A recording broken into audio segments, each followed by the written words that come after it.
Job करते थे and job के साथ साथ हम लोगों ने पार्ट टाइम बिजनेस डेवलप किया। एंड ऐसा नहीं था कि बिजनेस देखा और हमने डेवलप कर दिया, राइट। आज प्रकाश जी काफी कुछ बता रहे हैं कि विजडम और काफी चीजें, बट इस विजडम जो है, ये विजडम शुरू में बिल्कुल भी काम नहीं करती थी। आई मीन शुरू में दिमाग बिल्कुल ऐसे ही होता था कि कुछ सीखने को तैयार नहीं थे, जानने को तैयार नहीं थे, बट कुछ ढूंढ जरूर रहे थे लाइफ में, ठीक ना। तो जॉब के साथ साथ हम लोग मुझे ऐसा लगता था कि एक बंधी हुई जिंदगी है और ये जिंदगी इसी तरह बंधे बंधे गुजर जाएगी। लिमिटेड टाइम, लिमिटेड पैसा, ठीक है ना। So that was all life limited. Okay, तो मुझे लगता था कि कुछ तो ऐसा होना चाहिए कि टाइम पर अपनी चॉइस हो एंड पैसा अच्छा कमाने की सोच थी हमेशा से। ऐसा लगता था कि पैसा अच्छा कमाया जाना चाहिए, अपनी मर्जी का पैसा हो। तो कुछ ना कुछ मैं ढूंढता था और मुझे लगता था कि जॉब में मेहनत तो खूब चल रही है लेकिन एक रूटीन लाइफ है। और मैंने बहुत सारे लोगों को जॉब में देखा कि उनका पूरा लाइफ स्टाइल, मेरे फादर, उनके फादर और आसपास बहुत लोग, तो मुझे ये पता था कि कुछ भी करके एवरेज लाइफ ही रहती है। तो मुझे लगता था कोई बिजनेस होना चाहिए। और बिजनेस का तो आपको पता है ना, एक जॉब पर्सन अगर बिजनेस करना चाहे तो हडल कितने होते हैं। पहले तो इन्वेस्टमेंट खूब चाहिए, फिर बहुत सारा एक्सपर्टीज चाहिए। कोई बैकग्राउंड्स नहीं है बिजनेस का तो आप कैसे करोगे। ट्रेडिशनल बिजनेस तो आसान काम नहीं था, पर फिर भी सोचते थे कि कहीं ना कहीं कोशिश करेंगे। बट थैंक गॉड ये बिजनेस सामने आया और एक डिसीजन लेने का मौका मिल गया, क्योंकि यहाँ खोने को कुछ नहीं था, राइट। घर के खर्चे से बिजनेस की शुरुआत हो रही थी। हालांकि पहली बार में वो घर का खर्चा खरीदना भी मेरे लिए आसान काम नहीं था, क्योंकि मेरे मेरे बैंक बैलेंसेस माइनस में ही रहते थे। तो जॉब में कुछ बचता नहीं था। सो एनीवे, एक डिसीजन बना लिया था, ठीक है ना। मुझे लगा कि बहुत पैसे इधर उधर तो खर्च होते हैं, चलो इस बार जिंदगी पे लगाया जाए। एंड दैट्स व्हाई एक डिसीजन तो बनाया, लेकिन शुरू में हिट एंड ट्रायल्स कर रहे थे। तो वही रिवॉल्विंग राउंड बना हुआ था, 6% गए, फिर कुछ कुछ हुआ, कुछ नहीं हुआ, लोग आए भी और वो चल नहीं रहे थे। और ऐसा लगने लगा था कि बिजनेस शायद चल नहीं पाएगा, राइट। एंड फिर मुझे लगा कि ऐसा तो नहीं है। लोगों का बिजनेस अगर पूरी दुनिया में है, लोग 20-20, 30-30 कंट्रीज में अपना बिजनेस एक्सपेंड कर लेते हैं, तो कुछ तो ऐसा है जो जानना बाकी है। तो बस सीखने के लिए ओपन हुए उस वक्त, उससे पहले सीखने के लिए ओपन नहीं थे। और जब सीखने के लिए ओपन हुए तो मीटिंग में भी चले गए, सेमिनार में भी गए, और एक बार गए तो फिर वो रूटीन कभी तोड़ा नहीं। फिर तो एक बार समझ में आ गई थी कि यही वो जगह है जहां से सीखने को मिलेगा और हम ग्रो कर पाएंगे। ये वो वक्त है जो देना बहुत जरूरी है अपनी जिंदगी में, ठीक है ना। तो वो उस टाइम ऑडियो कैसेट्स आती थी, तो कैसेट सुनने का टाइम, मेरे पास कैसेट प्लेयर भी नहीं था। मुझे याद है कि बड़ी मुश्किल से कुछ पैसे इकट्ठे करके मैं एक वॉकमैन खरीद के लाया था, जिसमें मैं कैसेट लगा के सुना करता था। और फिर वो रास्ते बनाए हम लोगों ने। जॉब के बाद मीटिंग जो है, हम गाजियाबाद में रहते थे, तो जो मीटिंग होती थी दिल्ली में, तो दिल्ली तक जाना आना, कोई व्हीकल नहीं था मेरे पास। जो व्हीकल था उसका इंजन सीज हो गया था, राइट। तो जॉब के चलते बहुत सारी चीजें बीच में आती थी। बट एक बार जब ये डिसीजन हो गया कि लाइफ चेंज करने का ये रास्ता है, एक बार विजन क्लियर हो गया, ये दिख गया कि हाँ, यहाँ से सब कुछ बदल सकता है, क्योंकि हजारों नहीं लाखों लोगों का बदला है और बदलता चला जा रहा है, राइट। आसपास बहुत सारे लोग नेगेटिव देते थे, अपनी टीम में आए हुए लोग भी नेगेटिव्स दे रहे थे, कुछ कर भी नहीं रहे थे। बट एक बार जब हमने पक्का कर लिया और ये सोच लिया कि जब ये एक सिस्टम है, एजुकेशन सिस्टम है, इससे कनेक्ट करते हैं और जिसको भी बिजनेस में लाएंगे उसको कनेक्ट करवाते चले जाएंगे। बाद में लॉ ऑफ एवरेज भी समझ में आने लगा, ठीक है ना। तो इम्पोर्टेंट क्या था, एक तो हर काम पूरे दिल से कर रहे थे, ठीक है ना। जब दिल से करना शुरू किया तो चीजें बदलने लगी। जब कैजुअली कर रहे थे 50-50 करके कि ठीक है, हो जाएगा तो सही है, नहीं हो जाएगा नहीं, तो काम नहीं बन रहा था। और फिर जब दिल से किया तो दिल से हर वो काम किया जो जरूरी था। मुझे किताब पढ़ने का शौक था नहीं था मैटर नहीं करता था, पढ़नी है तो मतलब पढ़नी है, राइट। ऑडियो कैसेट सुनने का साधन था नहीं था, सुननी है तो किसी भी तरह सुननी है। मीटिंग जाना है तो जाना है। जॉब, जब जॉब एंड होती थी तो डेस्परेट होते थे जिस दिन मीटिंग होती थी कि किसी भी तरह टाइम से निकल जाए, राइट। किसी भी तरह वो बैचेस जो ले रहे होते थे पढ़ाई के, वो बैचेस आगे पीछे सेट करें। पॉकेट में पैसे हैं नहीं है। बहुत बार मुझे याद है उस वक्त 20 रुपए का टिकट होता था और वो 20 रुपए भी उस दिन नहीं हुआ करते थे कई बार, जिस दिन ओपन मीटिंग होती थी। और मैं सुबह से ही सोच रहा होता था कि कुछ तो होगा, कुछ तो ऐसा होगा कि शाम की मीटिंग तो अटेंड करेंगे, छोड़ दी नहीं, राइट। और किसी ना किसी तरह कोई ना कोई स्टूडेंट आता था और कोई फीस पकड़ा देता था और 20 रुपए उस दिन हो जाते थे, लेकिन हम पहुंचते थे मीटिंग। एंड बाई चांस किसी वजह से अगर मीटिंग छूट गई जिस दिन, तो उस दिन बहुत बेचैन हो जाता था मैं, और मुझे ये लगता था कि ठीक है, आज पैसे की वजह से या टाइम की वजह से मीटिंग अगर अटेंड नहीं हुई है ना, तो ये पैसा और टाइम कमाने के लिए जो काम करना होता है आज दोगुना करूंगा। आज प्लान तो जरूर दिखाऊंगा, कम से कम 2 लोगों को, 3 लोगों को, क्योंकि ये एक काम है जिसमें पैसे नहीं लगते, प्लान शो करने में। और प्लान शो करने से पैसा आता जरूर है, राइट। तो हर चीज की अपनी एक इंपॉर्टेंस है यहाँ, एक्शन की, सिस्टम की, काउंसलिंग की, हर चीज की। और हर चीज अपनी जगह है। अगर उसमें से कुछ भी हम मिस करते हैं और राइट टाइम पर या राइट प्लेस पर उसको नहीं रखते हैं, तो वहां कहीं ना कहीं अपने लिए ब्लॉक बना रहे हो। सो एनीवे, यहाँ पर हम शुरुआत कर देते हैं, क्योंकि आज का सेशन एक टीचिंग सेशन नहीं है, एक कन्वर्सेशन सेशन है। और प्रकाश जी मुझे मदद करते जाएंगे आप लोगों के क्वेश्चंस पहुंचाने में मेरे तक, और मेरे पास जो कुछ भी अनुभव है, जो मैं जानता हूँ, आपको बताता चला जाऊंगा। So over to Prakash ji, thank you sir. आपकी वॉइस। जी sir, thank you, thank you sir. Sir ऐसा आपके साथ भी हुआ है, इसका मतलब? कैसा? टिकट के पैसे नहीं होते थे। हाँ हाँ, एंड हर सफल आदमी ने किसी ना किसी टाइम फाके किए जी। कई लोगों को ये लगता है ना सर कि आप तो इतने बड़े पिन पे हैं, इतना बड़ा बिजनेस है, तो बस हो ही गया होगा आपका। तो नहीं, जिस भी लोगों की आप स्टोरी सुनेंगे, और मैं इसीलिए हमेशा सजेस्ट ये करता हूँ कि जब आप बिजनेस में आए हैं ना, तो टीचिंग्स तो आप सुनिए सुनिए लोगों की, पर सबसे ज्यादा उनकी रैली सुनिए, स्टोरी सुनिए। और उससे ज्यादा बढ़िया फेथ किसी चीज से नहीं बनता। और आप पाएंगे कि 80-90% लोग ऐसे ही हैं जो कहीं ना कहीं किसी चैलेंज में थे। किसी को टाइम चैलेंज था, किसी को पैसे का चैलेंज था, किसी को, मेरे को सारे थे। ना टाइम था, ना पैसा था, ना दोस्त थे, ना वक्त, मतलब उस तरह की परिस्थितियां भी नहीं थी उस टाइम। बट फिर फैमिली भी तो आज मैं कंपेयर करता हूँ बहुत सारे लोगों से, तो मुझे ऐसा लगता है कि थैंक गॉड उस टाइम उतना भी था जो था। वरना बहुत सारे ऐसे लोग हैं जिनके पास वो सब भी नहीं था जो हमारे पास था, और वो फिर भी इस बिजनेस में बहुत बड़े बन गए। सर फैमिली तो पॉजिटिव होगी आपकी, पूरा माहौल, पूरा मौका देती होगी आपको इस बिजनेस को बिल्ड करने का। ओके, आज प्रकाश जी पूरे मूड में हैं ठीक है।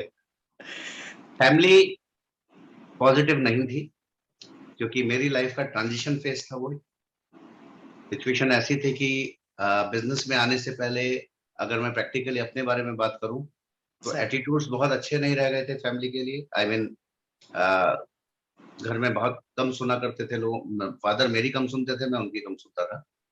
उस टाइम ये सिचुएशन थी, और अपनी मर्जी के काम कर रहे थे, जॉब भी कर रहे थे, सब कर रहे थे, मेहनत पूरी कर रहे थे।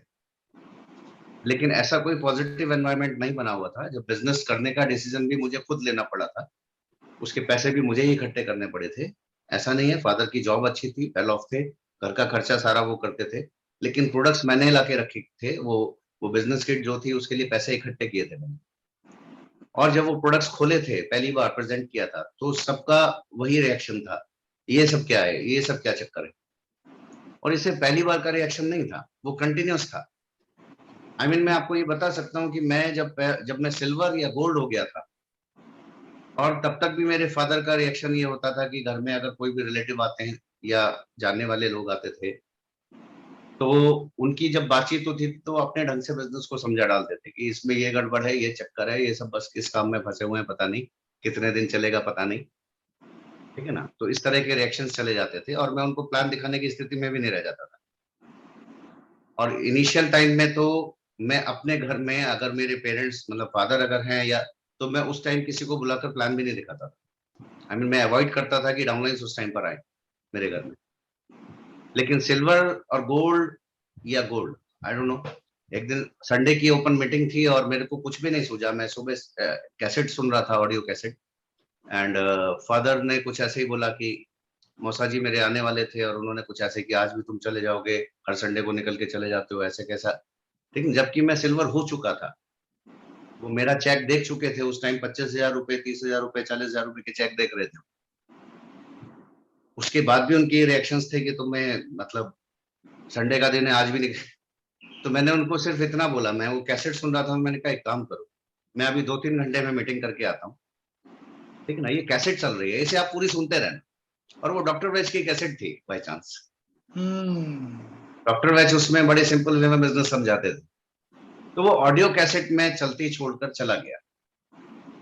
एंड उसका मैजिक ये था कि जब मैं वापस आया तो मेरे मौसाजी आ चुके थे और मेरे फादर उनको ये समझा रहे थे कि बिजनेस तो बड़ा अच्छा है, ठीक है ना।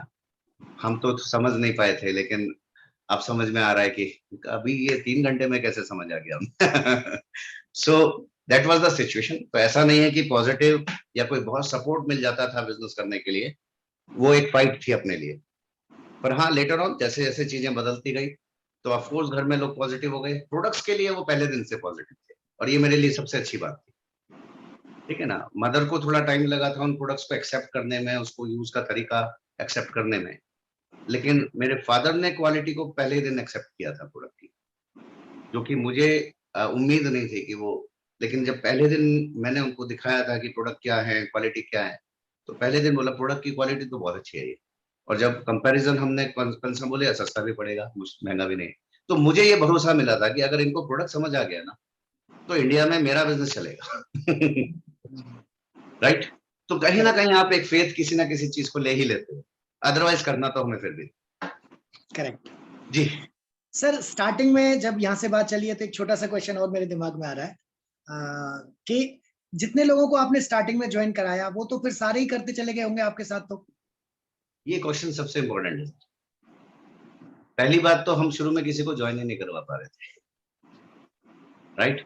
जब शुरुआत मेरी हुई थी तो हाँ, मेरे मोहल्ले में मेरे 1-2 फ्रेंड थे जिन्होंने स्टार्ट कर लिया था, क्योंकि एक लहर सी थी तो उसमें वो भी स्टार्ट कर रहे थे मेरे साथ साथ, ठीक है ना। लेकिन हमारा जो स्टार्टअप हुआ था वो बिजनेस लॉन्च से पहले था, यानी और 1 महीने पहले हम लोग ऑलरेडी प्रिपेयर हो रहे थे। तो वहां देखने दिखाने के लिए कुछ था नहीं हमारे पास। आई मीन एक वर्बल प्लान होता था बस सुनने और बताने के लिए, कोई लिटरेचर नहीं था, ठीक। कुछ लोगों के पास फोटो स्टेट कॉपीज आने लगी थी एक आध किताब की, और किताब पढ़ने का अपन को शौक नहीं था, तो जब खुद नहीं पढ़ी थी तो पढ़ाते किसी को कैसे। तो फेथ देने के लिए कुछ नहीं था, जो भी था अपना भरोसा था। तो शुरू शुरू में हाँ फेथ फेथ में बताया था, तो जैसे मेरे फ्रेंड्स को मैंने बताया, उनको नहीं समझ आया किसी, जो मेरे क्लोज फ्रेंड्स हुआ करते थे, 7-8 फ्रेंड्स, ठीक है ना। कॉलोनी के 1-2 दोस्तों में से एक व्यक्ति स्टार्ट कर गए थे, मतलब वो राजी हो गए थे, और राकेश जी, राम राकेश जी राजी हो गए थे, जो कि मेरे बॉस थे। और आप मेरी हिम्मत देखिए कि बीइंग एम्प्लॉय, और मैंने उनको जाकर प्लान बता दिया था, दिखाया नहीं था, बताया था।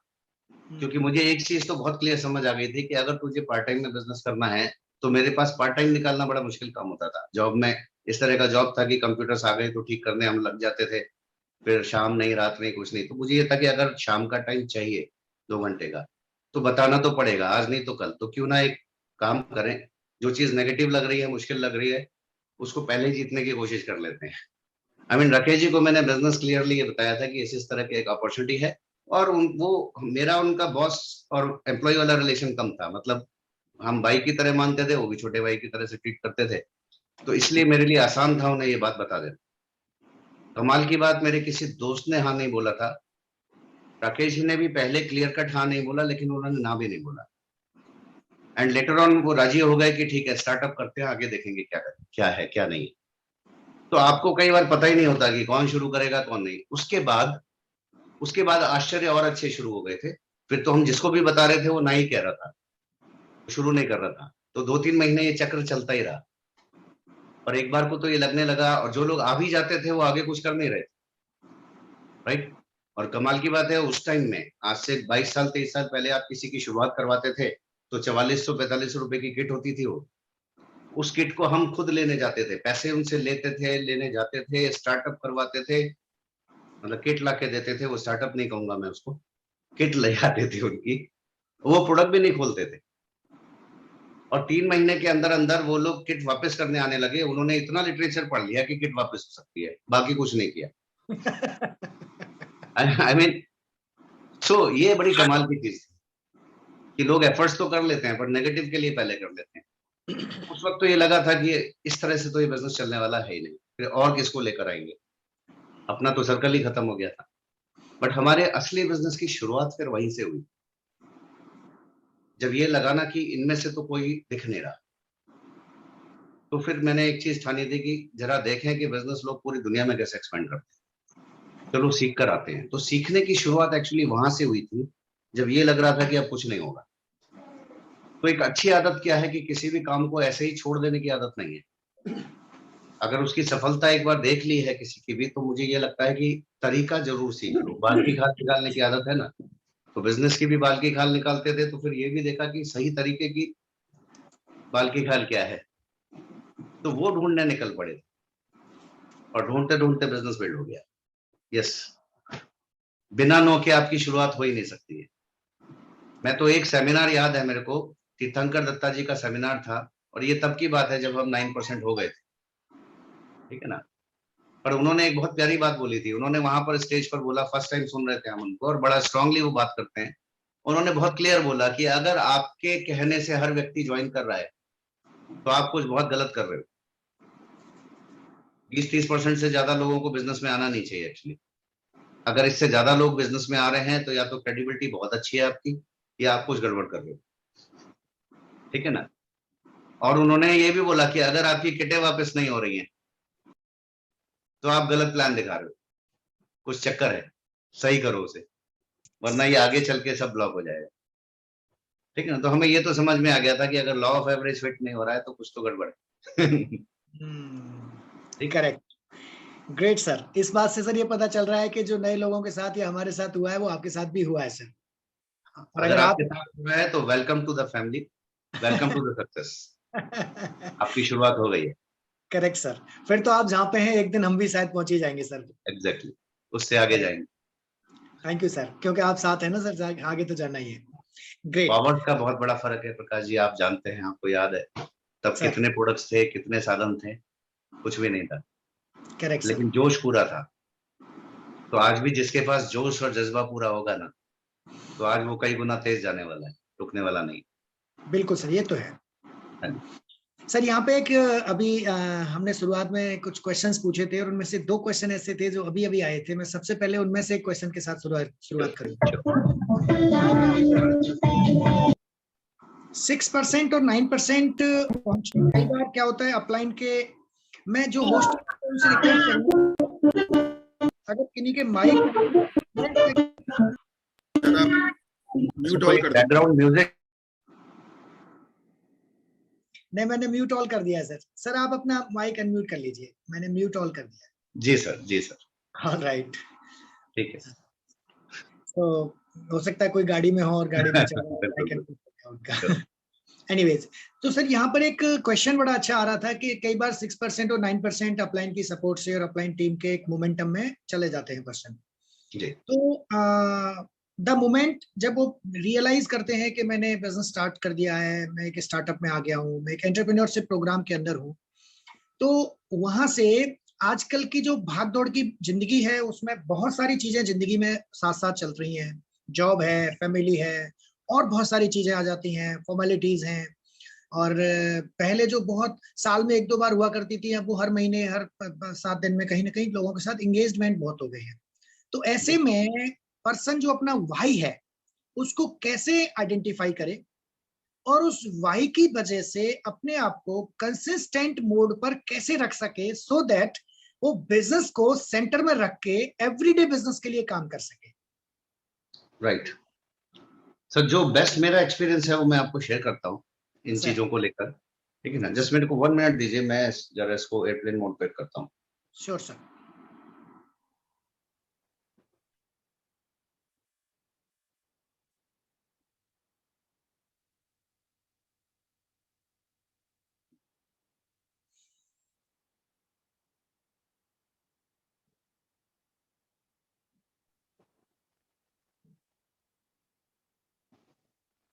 ओके, सर अब आप सुन पा रहे हैं, राइट? जी ठीक सर। है, बीच में कॉल डिस्टर्ब करने लगा था, ठीक है। सर सो देखिए, जहां तक गोल्स की बात है, या मैं कहूं कि पैशन की बात है, राइट, तो वो आपके अपने अंदर होता है एक्चुअली।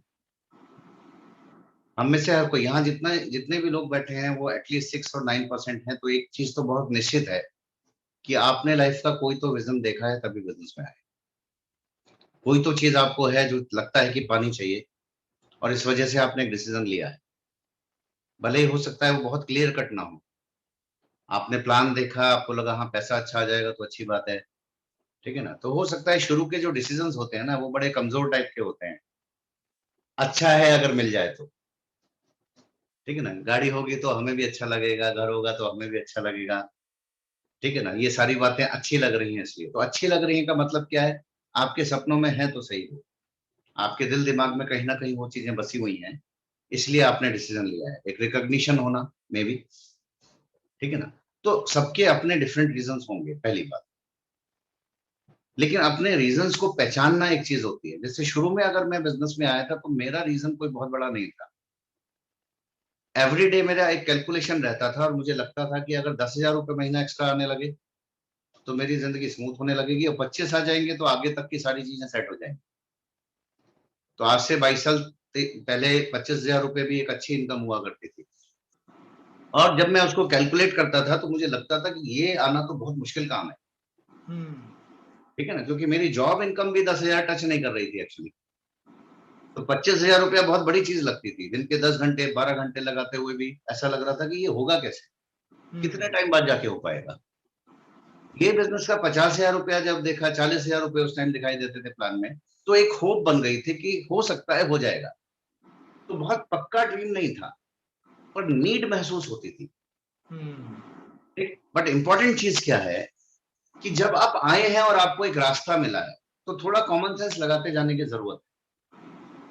तो पहली चीज तो क्या करनी चाहिए, अपनी होप को बड़ा बनाना हमें सीखना होता है, ठीक है ना। और ड्रीम को स्ट्रॉन्ग करना होता है। मिल सकेगा के भाव को आपको बड़ा बनाना होता है। और वो भाव बड़े कैसे बनते हैं, जब आप सफल होने वाले ज्यादा से ज्यादा लोगों को अपने आसपास देखते हैं, सुनते हैं। आमतौर पर आम जिंदगी में हमारे आसपास हमारे ही लेवल के लोग रहते हैं और एक दूसरे की टांगे खींच रहे होते हैं, ठीक। तो अगर हम आसपास के एनवायरनमेंट में ज्यादा इन्वॉल्व हैं तो हमारी होप और ड्रीम ज्यादा देर मजबूत रह नहीं जाते, ठीक है ना। तो एक तो बड़ा विजन लेने की जरूरत होती है। ये चीजें दिमाग से कम दिल से ज्यादा काम करती हैं। करेक्ट। आपको दिल से जो चीजें अच्छी लग रही हैं उसको खाद पानी देने की जरूरत है, और दिमाग जो उनको पूरा करने में जहां अड़चन महसूस करता है उसका समाधान निकालने की जरूरत है, ठीक है ना।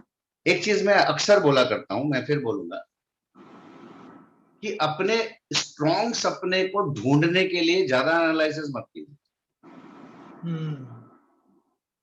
ठीक है ना। अगेन ये सपना भी उस पारे की तरह ही है, जब आप इसको पकड़ने की कोशिश करेंगे हाथ से निकलता जाए। आई मीन एनालिसिस जरूर से ज्यादा करने बैठेंगे तो अगर आदमी जो सोचना जानता है तो वो एनालिसिस करने बैठे कि मेरे पास ये गाड़ी होगी तो कैसे होगी और होगा तो क्या फायदा होगा, ठीक है ना। तो थोड़ी देर में वो एनालिसिस करते करते उसको लगेगा जरूरत क्या है। लॉकडाउन में तो बहुतों को ये महसूस भी हुआ कार की भी कहाँ जरूरत थी। अगर सारी दुनिया अपने घर बैठे तो हमें तो किसी व्हीकल की भी जरूरत नहीं है।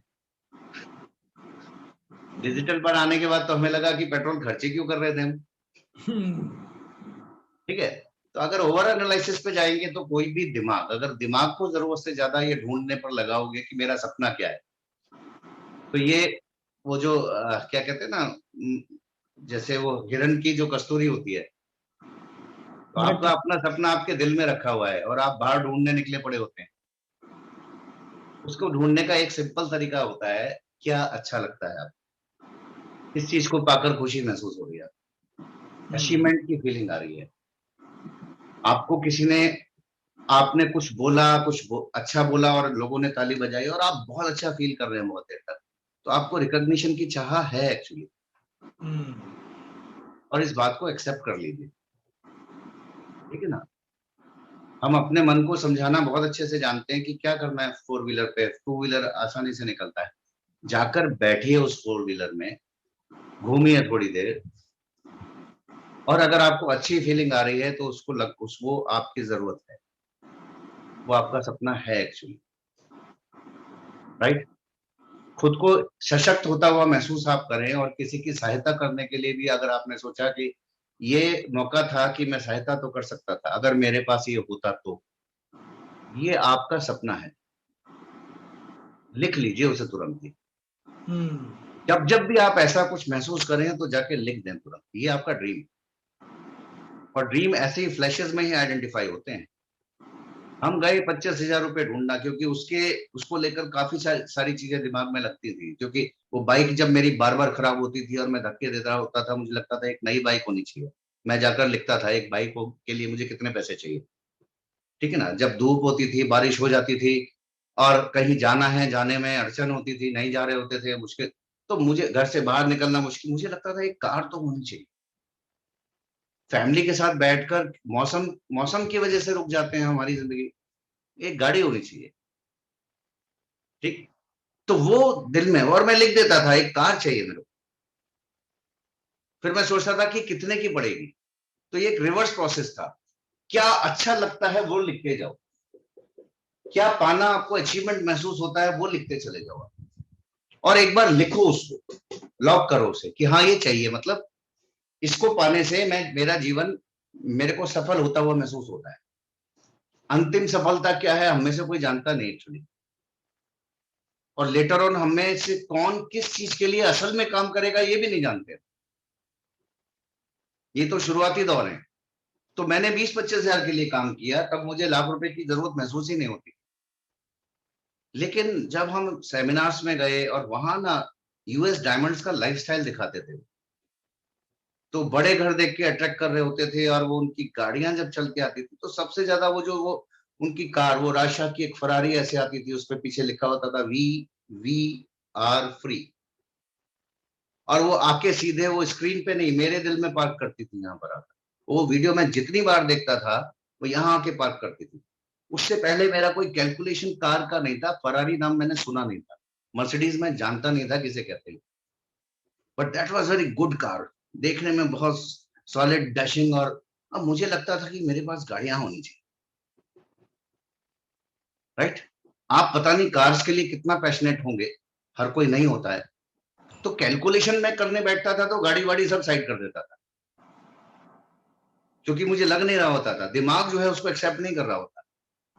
पर वो चीज जब सामने आती थी तो वो सीधे यहाँ आके पार्क होती थी। मैं नेहरू प्लेस बाइक पे जा रहा हूँ, हेलमेट लगाया है, डीजल का धुआं बसों का नीचे से आ रहा है, और उस वक्त अगर कोई गाड़ी मेरे साइड में आके रुक रही है और मैं देख रहा हूँ बंदा आराम से बैठा है, एसी चल रहा है, तो मेरा दिल कहता था ये तेरे पास क्यों नहीं है।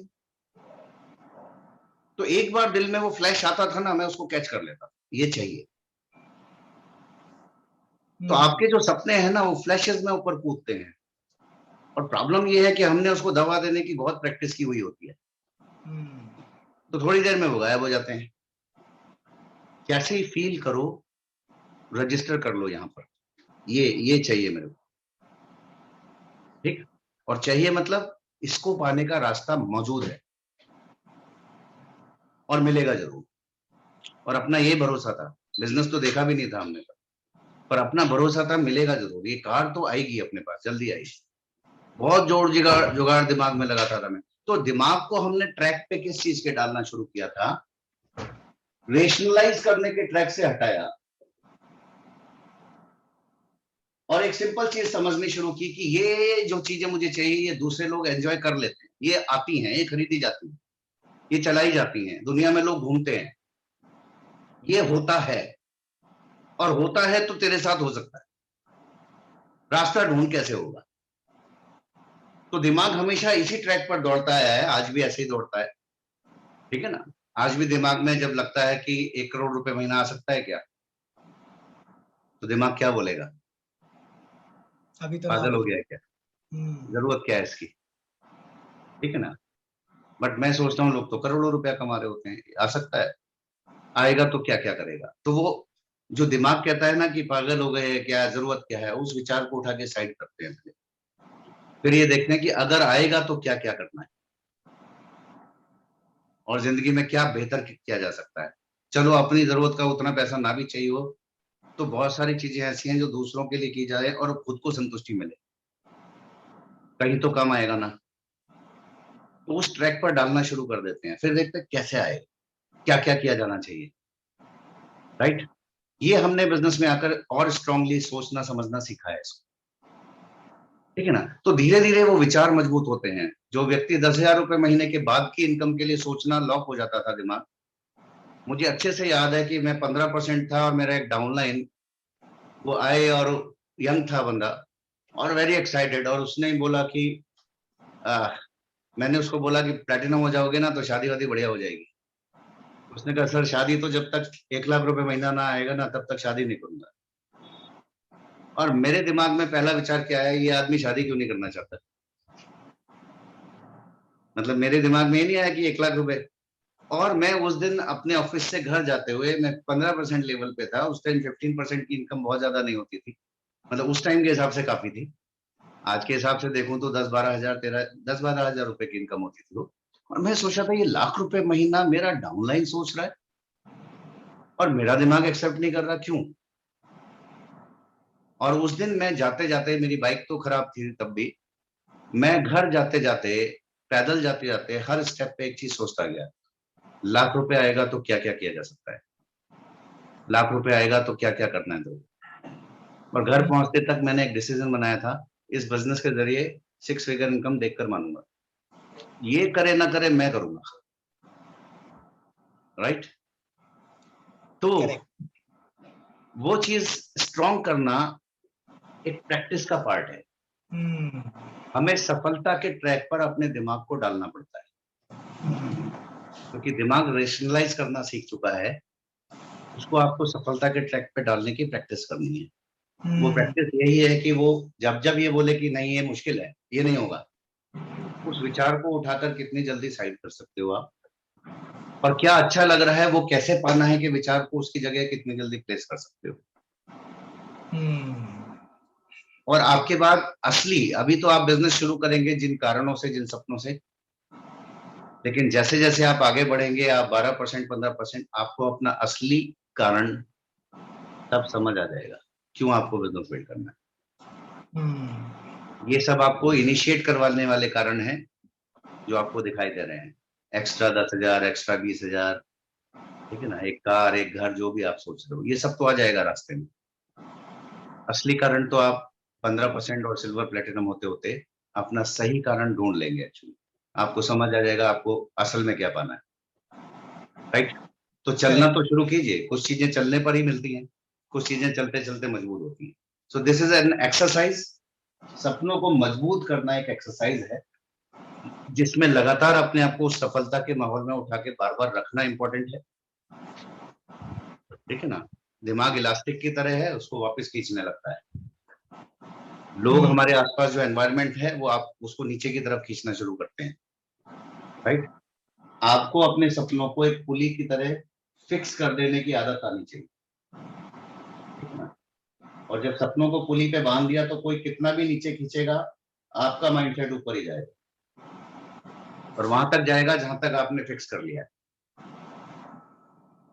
तो ये एक रिकरिंग प्रोसेस है। जैसे ही आप एक अचीवमेंट लेने लगे, 9% जाए, कुछ अचीवमेंट आ रहा है, टक से एक नया ड्रीम सेट कर दो, नया गोल सेट कर दो। एवरीडे ढूंढो और क्या चाहिए और क्यों चाहिए, एवरीडे। ये एक दो ड्रीम फिक्स कर देने से बात नहीं बनेगी, एक प्रोसेस है पूरा। मेरे दिल में आया कि कार लेनी है, तो फिर उसके पीछे पीछे बहुत चीजें आ गई। कार लेनी है तो वो कार खड़ी रहेगी या चलाई भी जानी चाहिए, तो उसका फ्यूल होने के लिए पैसे चाहिए, तो जितना महीने की किस्त चाहिए उतने का फ्यूल का पैसा भी चाहिए,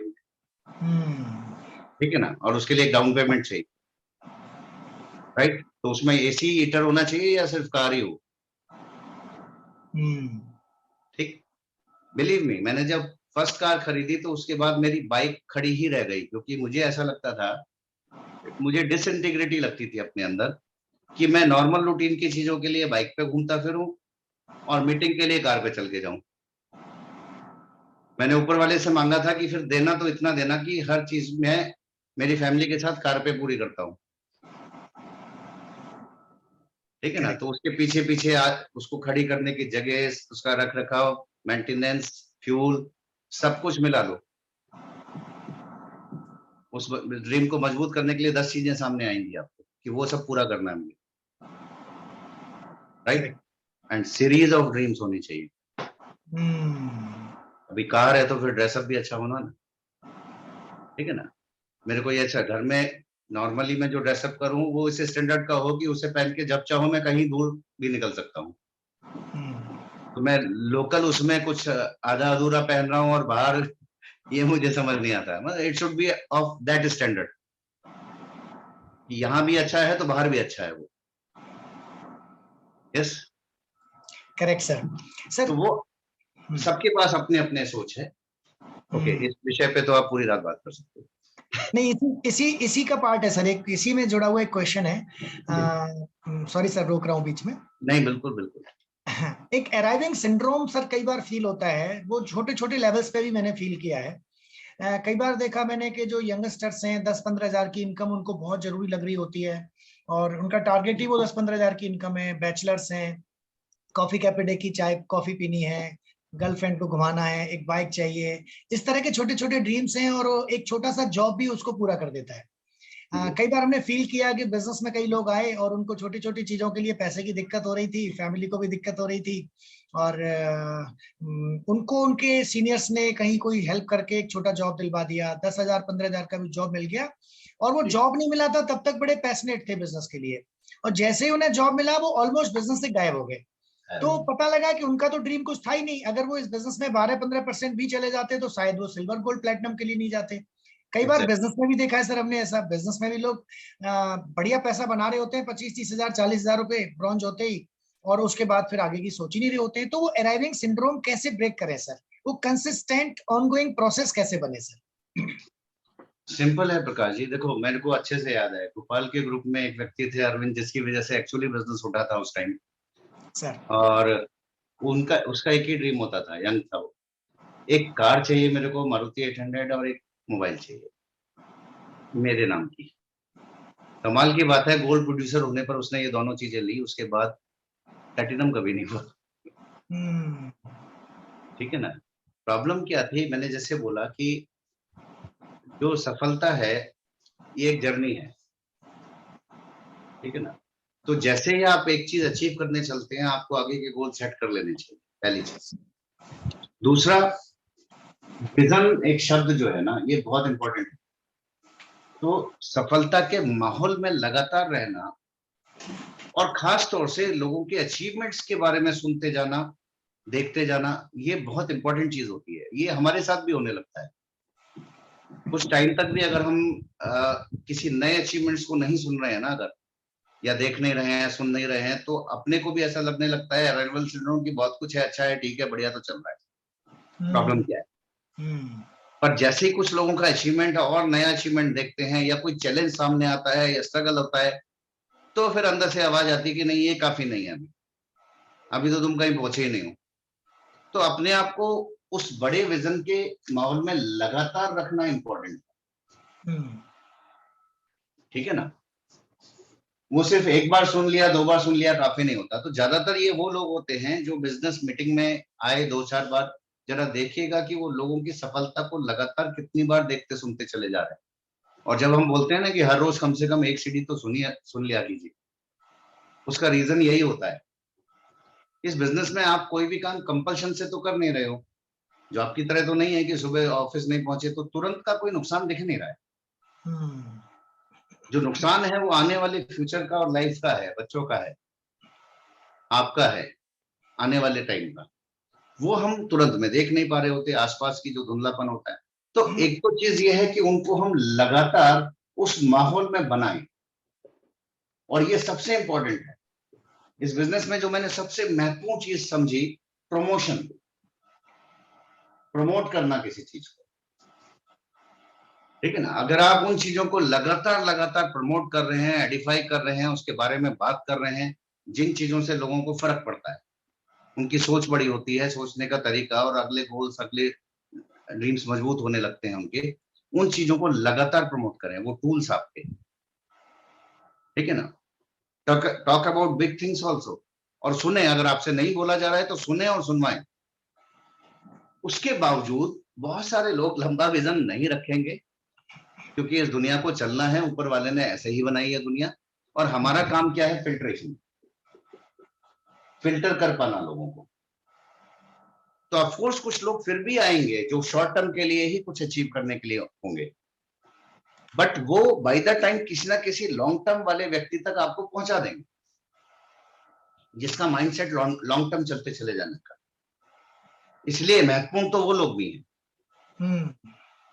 तो अगर आपने अपना काम पूरा किया है, अगर आपने उनको सही ढंग से चीजें प्रमोट की हैं, मीटिंग प्रमोट किया है, आप उनको विजन दे सकने वाली चीजों को लगातार देते, सुनवाते गए हैं, दिखाते गए हैं, प्रमोट करते गए हैं, तो आपने अपना काम पूरा किया है। Rest is upon God.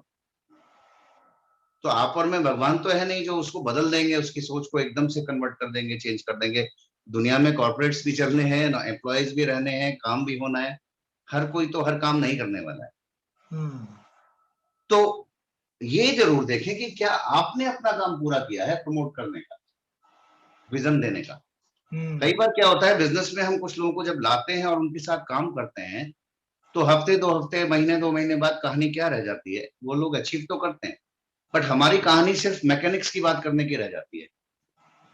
हम हर बार गोल सेट करते हैं तो वो मैकेनिकल टाइप ही होता है, बस कि इतना पीवी, इतने लोग, इतना इतना ये, उसमें कहीं ड्रीम या अचीवमेंट या एक्साइटमेंट की कोई बात नहीं आ रही थी। फिर उस टाइम हम सीडीएस भी सारी वही प्रमोट करते हैं जिसमें टीचिंग्स हो रही होती, उसके साथ साथ विजन वाली सीडीज नहीं प्रमोट कर रहे होते कई बार। And dream is the most important thing. अगर वो साथ के साथ अगर आपने वो खाद नहीं दी है बार बार, तो पौधा सूखेगा। या तो वो व्यक्ति ऐसा हो, 4% लोग दुनिया में ऐसे होते हैं जो सेल्फ ड्रिवन होते हैं, ठीक है ना। मैं सिंपल भाषा में बोलूं कि मुझे प्रकाश जी को, राकेश जी को, विनोद जी, जो भी लीडर्स ऑलरेडी सामने आ गए हैं, लाल सिंह जी यहाँ पर हैं, हमें थोड़े दिन आप किसी बिल्कुल सूफी संत वाले माहौल में ले जाके बिठा दोगे ना, या हम किसी खास परिस्थिति में आकर उलझ जाएंगे, कुछ दिन उलझे रहेंगे, तो थोड़ी दिन में हमारा दिमाग बाउंस बैक करना शुरू कर देता है। हम उस माहौल में ज्यादा देर टिके रह ही नहीं पाते। थोड़ी देर में हमारे दिमाग में वापस ही आने लगता है कि क्या यही है जो पाना चाह रहे थे, क्या ये काफी हो गया, या और भी कुछ करने की जरूरत है। तो हम बहुत देर बैठे नहीं रह सकते हैं, चाहे कितना भी टफ सिचुएशंस हो। अगर सारा मार्केट नेगेटिव हो जाता है तो सचिन शर्मा उठता है, फिर वापस प्रकाश जी वापस उठते हैं, ठीक है ना, गोपी जी कमर कस लेते हैं, राकेश जी अपनी कमर कस लेते हैं, और आपकी टीम में हमेशा ऐसे लोग होंगे जो रुकने वाले नहीं होंगे। हमें ऐसा लगता है उठो, अब कुछ खास और करने का टाइम है, लोगों को कहने दो जो कह रहे हैं, ठीक है ना। आई रिमेम्बर मेरा फाउंडर एमरेट जिस साल हुआ था मेरा और अलका का, उस साल गाजियाबाद में because of schemes, because of many reasons, बिल्कुल ऐसा एनवायरनमेंट बना हुआ था कि हर किसी को ये भरोसा था कि कोई भी व्यक्ति अपने पिन पे मौजूद नहीं है। मतलब सिल्वर नहीं है, प्लेटिनम नहीं है, ये भरोसा था सबको, बिल्कुल पक्का भरोसा कि एक्चुअली कोई भी रिपीट उस लेवल को नहीं कर पा रहा है। और उस टाइम हमें वो सब चीजें दिख ही नहीं रही थी, हमें तो ये दिख रहा था, फोकस दिख रहा था कि ये तो किया जा सकता है, क्यों नहीं हो सकता है, इसी मार्केट में हो सकता है। और हम करते चले गए, एंड इवेंचुअली हमें पता चला कि हम फाउंडर एमरेट, और सारे लोग आंखें खोल फाउंडर हो गए।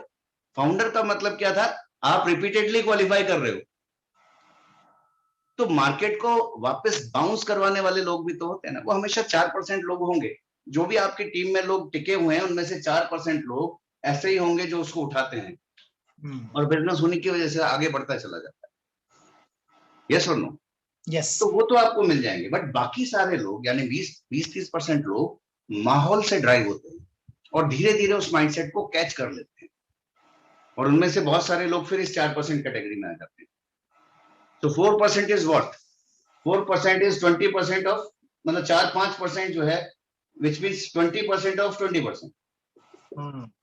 अगर 100 लोग आ रहे हैं तो 20% ड्रीमर्स हैं उसमें, जो माहौल से ड्राइव हो जाएंगे, और उस 20% का 20% यानी 4% लोग जो है वो तो सेल्फ ड्रिवन मिलेंगे ही मिलेंगे। तो अगर आप सही मंच क्रिएट करते जा रहे हो और उनको सही माहौल प्रमोट करते जा रहे हो, तो वो 4% ड्राइव होने करने वाले और 20% ड्राइव होने वाले लोग आपको मिलेंगे ही मिलेंगे। माहौल इंपॉर्टेंट है, उसका प्रमोशन आप किस तरह से कर रहे हो, that is most important. Correct जी सर, जैसे आपने एक छोटा सा नाम लिया था, मैं उनका नाम नहीं लूंगा, वैसे नॉर्मली पूछ रहा हूँ। टीम में ऐसा बहुत बार होता है कि गोल्ड चले गए या सिल्वर चले गए या 9% चले गए या 15 चले गए, और उनके माध्यम से हमें लोग तो मिल गए। तो मैं आपसे जानना चाहूंगा सर, तो आप उनके पीछे नहीं पड़ गए थे कि उन्हें ले आते हैं उठा के, वो गोल्ड गए हैं तो उन्हीं को प्लेटिनम और डायमंड लेके जाएंगे? जिस दिन आप ये एटीट्यूड बनाओगे पीछे पड़ने वाला, उस दिन आप खुद को खत्म कर लो। क्या करना चाहिए सर ऐसे में? लीडर को सबसे ज्यादा इंपॉर्टेंट समझने वाली बात क्या है सर? हम लियो रीगन जी के साथ बैठते थे और हमें बड़ा अच्छा मौका मिलता था, प्रकाश जी आपको याद होगा। जी सर। ठीक है ना, हम ट्रिप्स पे जब भी जाते थे तो मैं और राकेश जी तो रात में पकड़ लेते थे उन्हें, और हम हमेशा उनसे बेसिक्स जानने की कोशिश कर रहे होते थे, और वो हमेशा हमें एटीट्यूड सिखा रहे होते थे क्या होना चाहिए। ठीक है ना, और क्योंकि यूएस इंग्लिश में बड़ा तेज तेज बोलते थे तो आधी बात तो मैं तो पकड़ नहीं पाता था। राकेश जी 75% बातें समझ जाते थे, मैं 20-30% समझ पाता था, और मैं बाद में पूछता था क्या क्या बताया। एनीवे, तो उनसे बड़ी चीजें जानने को मिलती थी। बड़ा प्यारा सेंटेंस वो हमेशा बोलते थे। उन्होंने बोला, मेरे अपलाइन ने मुझे हमेशा ये सिखाया है कि इस बिजनेस में जब भी आप अटक जाओ तो उसका एक ही समाधान है, स्टार्ट स्पॉन्सरिंग न्यू पीपल। बोले इस बिजनेस की किसी भी समस्या का एक सीधा समाधान क्या है, स्टार्ट स्पॉन्सरिंग न्यू पीपल। और जब आप नए लोगों को स्पॉन्सर करने लगे ना, तो उनके साथ फिर सही चीजें पूरी करना शुरू कर दीजिए जो आप पिछले लोगों के साथ कहीं मिस कर गए थे। And this is the only solution. और वो कई बार वो फिर बाद में हम चीजों को समझ पाते हैं, तो वो नए लोग आपके फ्रंट लाइन्स में भी हो सकते हैं और डेप्थ में भी हो सकते हैं, एग्जिस्टिंग ग्रुप के अंदर हो सकते हैं। तो अगर कहीं भी स्टेगनेंसी आ रही है, आपको लग रहा है कि लोग विजन कहीं मिस कर रहे हैं, बड़ा चार्ज था बंदा अब नहीं है, ठीक, तो पहली चीज तो एक ये समझे कि जिस टाइम आप बिल्डिंग प्रैक्टिस में है, बिजनेस को बिल्डिंग प्रैक्टिस में, तो पूरी तरह किसी के भरोसे छोड़ ना दें उसको। हमारा काम एम्पावर करना डेफिनेटली होता है। अगर मेरा कोई डाउनलाइन एक्टिवली अपने सारे काम पूरे कर रहा है, वो 9% 12% की तरफ गया है और उसने लीडरशिप गेन की है, वो प्लान भी दिखा रहा है, इनवाइट भी कर रहा है, सब कुछ कर रहा है, स्टिल मेरा काम क्या होगा कि मैं उसकी डेप्थ में कहीं ना कहीं अपनी डायरेक्ट बातचीत भी बनाए रखूंगा। डायरेक्ट बातचीत का मतलब दोस्ती बनाए रखूंगा। ठीक है ना, मेरा एम उनको बाईपास करना नहीं है, मेरा एम उनके रास्ते क्लियर करते चले जाना है। क्योंकि कहीं ना कहीं परफेक्ट तो कोई इंसान होता ही नहीं, मैं भी नहीं हूं, आप भी नहीं है, कोई भी एक अकेला व्यक्ति तो परफेक्ट होता ही नहीं। तो कहीं ना कहीं वो गलती भी करेंगे, कहीं ना कहीं अपना विजन लूज कर सकते हैं, कहीं ना कहीं उनकी सिचुएशन बन सकती है। तो अगर मेरा वो यूनिट या बिजनेस पूरी तरह उन पर डिपेंडेंट है, तो जिस दिन उनकी कोई सिचुएशन बन गई, जिस दिन उनका कोई एटीट्यूड चेंज हो गया, उस दिन वो सारी यूनिट चली गई मेरी। तो मेरा भविष्य मेरे हाथ में कहीं ना कहीं टच में तो रहना चाहिए ना।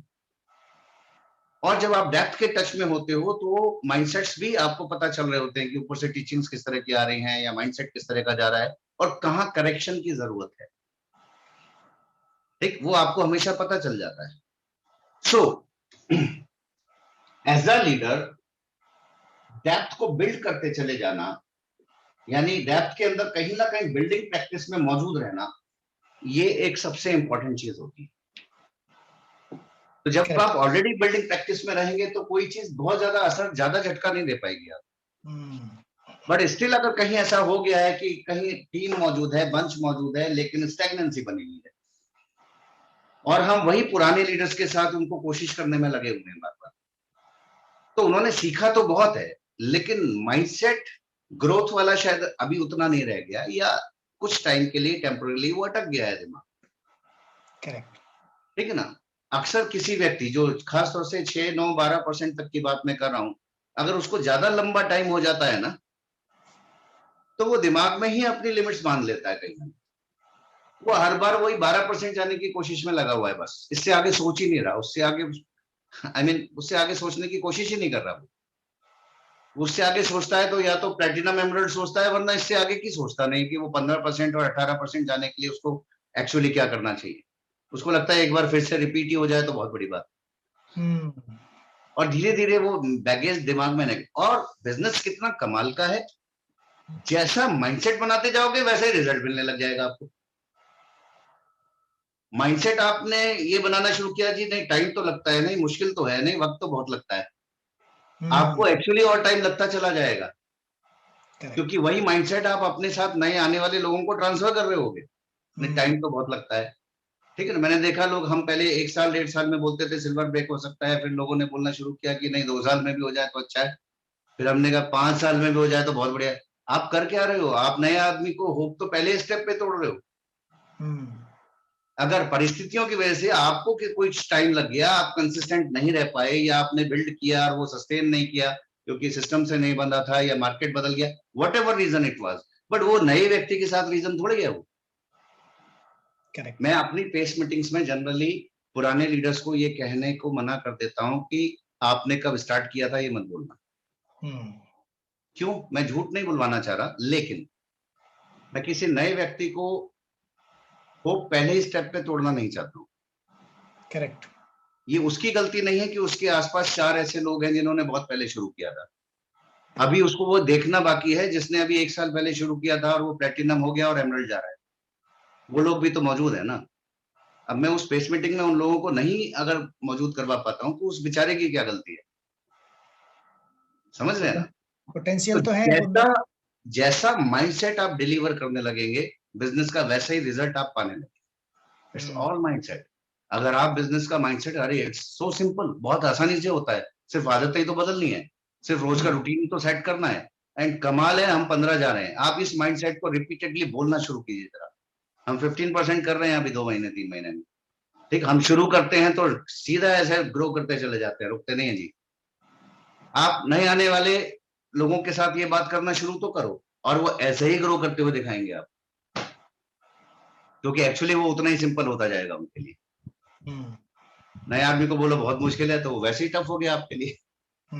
आपने कहा आसान है तो वो आसान ही होता चला गया, राइट। तो ये चीज इंपॉर्टेंट है कि स्पॉन्सरिंग स्टार्ट करें, फोकस सीधा डालें कुछ नया बंच क्रिएट करने के ऊपर, और जैसे ही एक नया 6 नया 9 क्रिएट करने पे आपका फोकस जाता है तो एक तो आपका सोच का दायरा बदलता है, आपको खुद के काम से जैसे ही रिजल्ट्स मिलने शुरू होते हैं आपके अपने कॉन्फिडेंस बढ़ने वापस शुरू हो जाते हैं। नया 6 नया 9 आते देखकर जो पुराने लोग हैं उनको बड़ी कुलबुलाहट होने लगती है कि हाँ ये तो अभी भी काम कर रहे हैं। प्रॉब्लम क्या है, स्पॉन्सरिंग अगर मुझसे नहीं हो रही तो ऐसा थोड़ी है कि स्पॉन्सरिंग हो नहीं रही, तो वहां उनका फेथ वापस आना भी शुरू हो जाता है। तो डेप्थ में नई पिन्स को क्रिएट करना आपका नेक्स्ट फोकस होना ही चाहिए, ठीक। अपने लिए कोई एक आध नया ग्रुप क्रिएट करके दिखा देना एक फोकस होना चाहिए। ये काउंसलिंग का मैटर है कि आप अपने पर्सनल ग्रुप को डेवलप पहले करें या एग्जिस्टिंग ग्रुप में से आप डेप्थ निकाल सकते हैं, तो वहां पहले कर देना अच्छा रहेगा। अगर आपके पास कोई लोग हैं जिसमें पॉजिटिव माइंडसेट के काफी लोग हैं लेकिन एक्टिविटी उतना नहीं दिखा पा रहे हैं, तो अच्छा है कि वहां डेप्थ में आप कुछ नई पिन्स निकाल दो, वहां से पॉइंट स्केच करो, तो पॉजिटिव है तो और मल्टीप्लाई होता जाएगा पॉजिटिव। और किसी ग्रुप में अगर बहुत मैसअप्स हो चुके हैं और माइंडसेट्स पॉजिटिव नहीं है तो वहां नया कुछ क्रिएट करके डालते जाने से भी कई बार वो आपका किया हुआ खराब होने लगता है। तो ये काउंसलिंग का मैटर होता है, ये फिर अपलाइन के साथ बैठ कर चेक करो कि कहाँ काम करना बेहतर रहेगा, बट कहीं जाकर आप काम करना शुरू करो, सिंपल सी बात है। पहला काम, लोगों से बात करना शुरू करो, कम्युनिकेट करना शुरू करें एंड स्टार्ट टॉकिंग पॉजिटिव। जैसे ही आप बातचीत करोगे आपको पॉइंट मिलने शुरू हो जाएंगे, जैसे ही पॉइंट मिले उनके साथ मिलकर आप नेक्स्ट लेवल के लिए कुछ नई स्पॉन्सरिंग लाने की पहला काम करना शुरू करें। नए स्टार्टअप्स आते ही आपको कोई दिखेगा जो नया छह जाना चाहता है, और जब आपको ये रिस्पॉन्स मिलने लगे तो रुकना मत। बहुत बार ये होता है कि जैसे रेस्पॉन्स तो अंदर से हाँ ठीक है अब तो करेंगे तो हो जाएगा, और आप छोड़ देते हैं और उनके भरोसे कि चलो अब आप करो इसे, वो आप करो तो फिर वापस ले जाएंगे उनको वहीं पे। ये आपको इनपुट डालते चले जाना पड़ेगा तब तक जब तक कि वो इंजन पूरा स्टार्ट ना हो जाए। Correct. So this is the way. Yes correct. Sir इसका मतलब सर अगर किसी की लाइफ में कोई सिचुएशन आ जाती है तो हम उस पर ना बाउंडेड होके, डिपेंडेंट ना होके, हमारे पास सफिशिएंट अमाउंट ऑफ पीपल होने चाहिए जिनके साथ हम काम करके अपनी डेप्थ को बिल्ड करते रहें, और नए लोगों को लाते रहें, क्योंकि जैसे एक कार और एक मोबाइल किसी को अगर स्टॉप कर सकता है या अराइवल सिंड्रोम दे सकता है, तो किसी और को किसी और चीज से आ सकता है, तो मैं मेरी सक्सेस को क्यों रोकूं? एग्जैक्टली।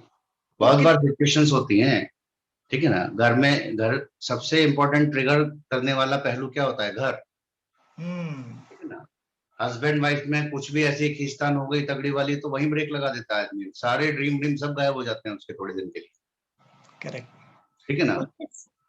और उस टाइम में अगर उस टीम को आप कहीं ना कहीं टच में नहीं हो, तो उनके झगड़े में तो लोगों के सपने चले गए, उनकी जिंदगियां चली गई।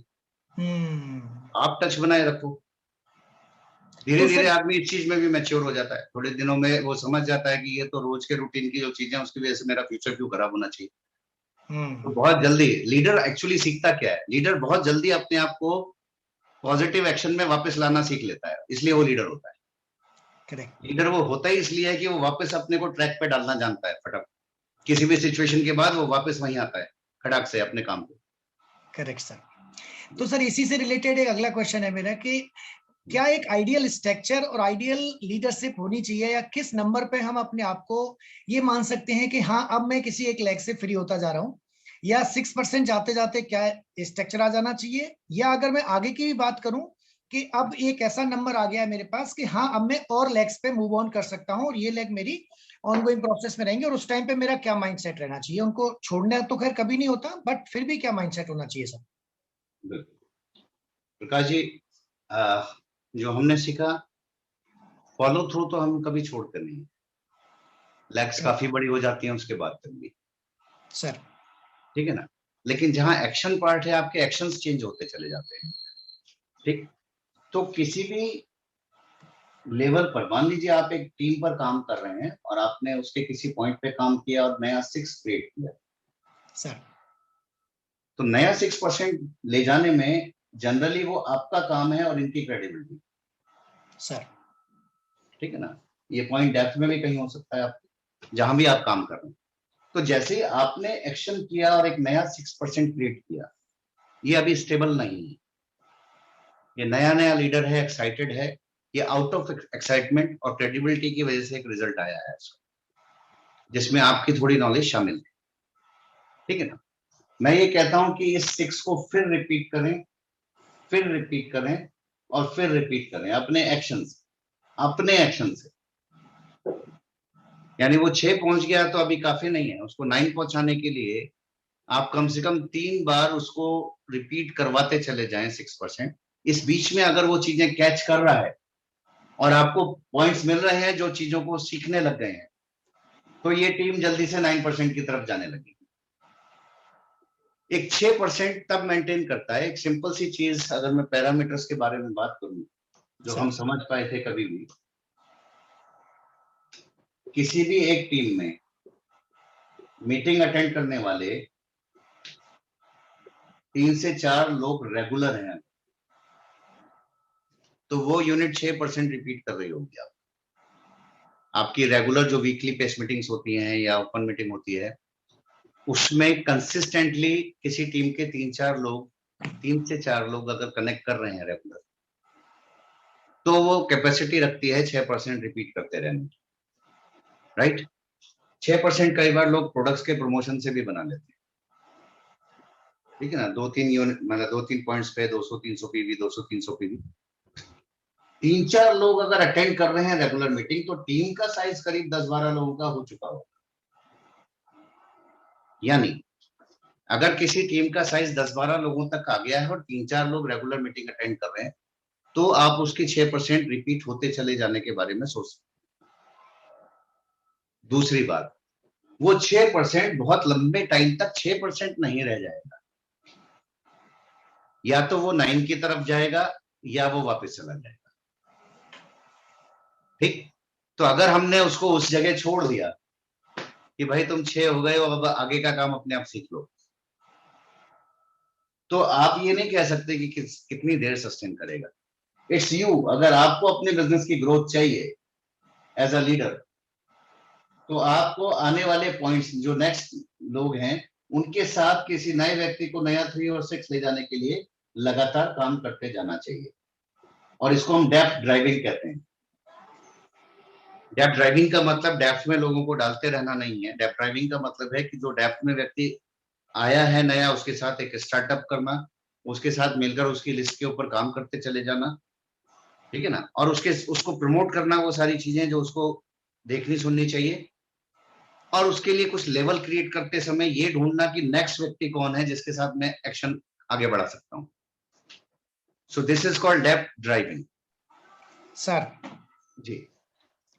और डेप्थ ड्राइव करते समय एक चीज क्या होती है कि ये मिस्टर ए बिजनेस में आए, आपको मिस्टर बी मिले, फिर आपको सी मिल गए और इनके साथ आप काम कर रहे हो एक्शन, ये थोड़ा सीख गए हैं, ये थोड़ा थोड़ा कुछ करने लगे हैं, पर हमारा सारा फोकस यहां आ गया।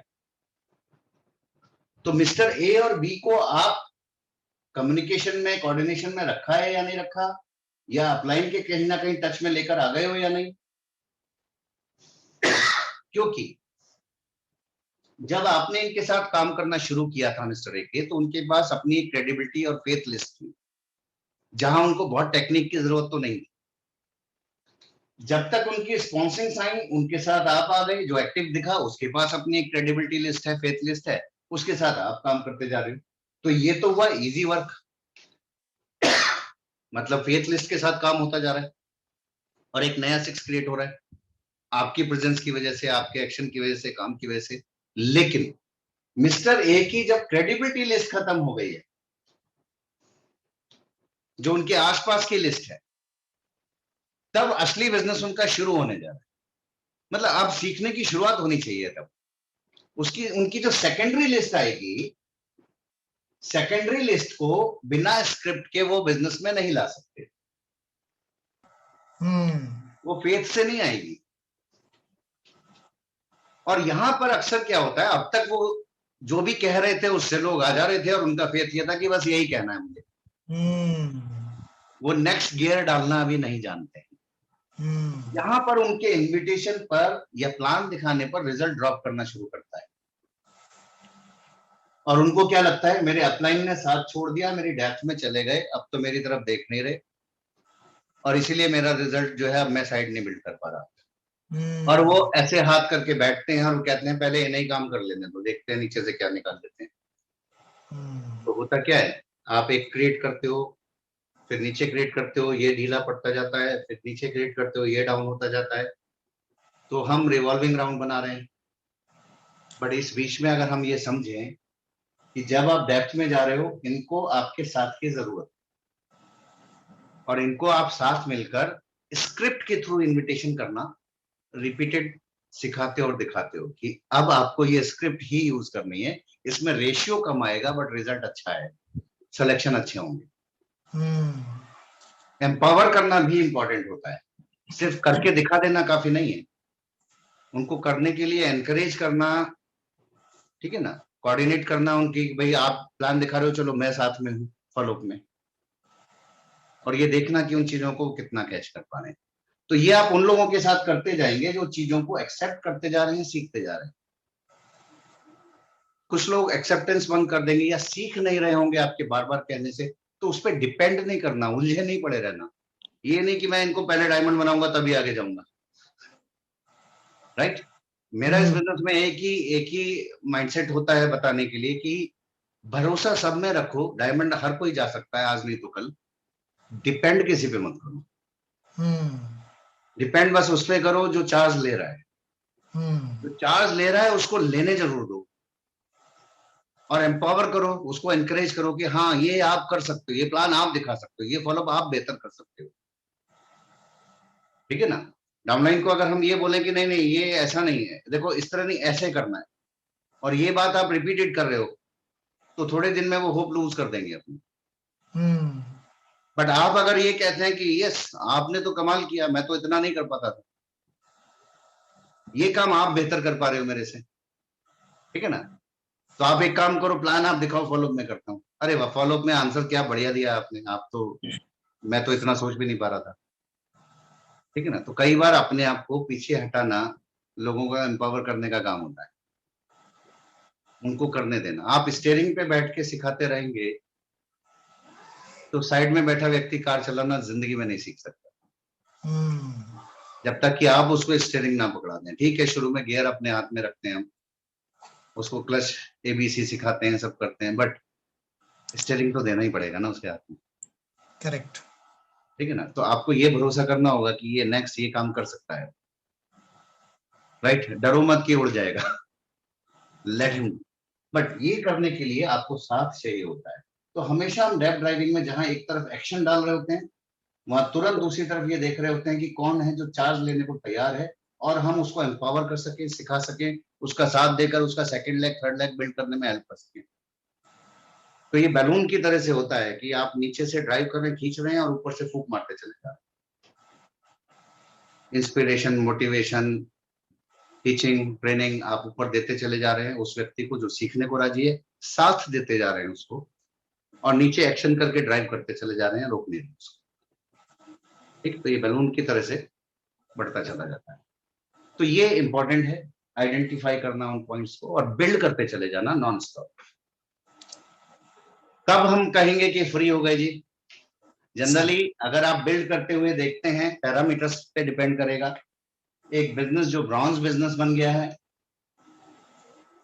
और अगर उसके अंदर 5-6 लोग कोर की तरह काम करने लगे हैं, ठीक है ना, ब्रॉन्ज का बिजनेस होते होते तो करीब 10-1 लोग होते हैं जो अच्छी एक्टिविटी दिखा रहे होते हैं।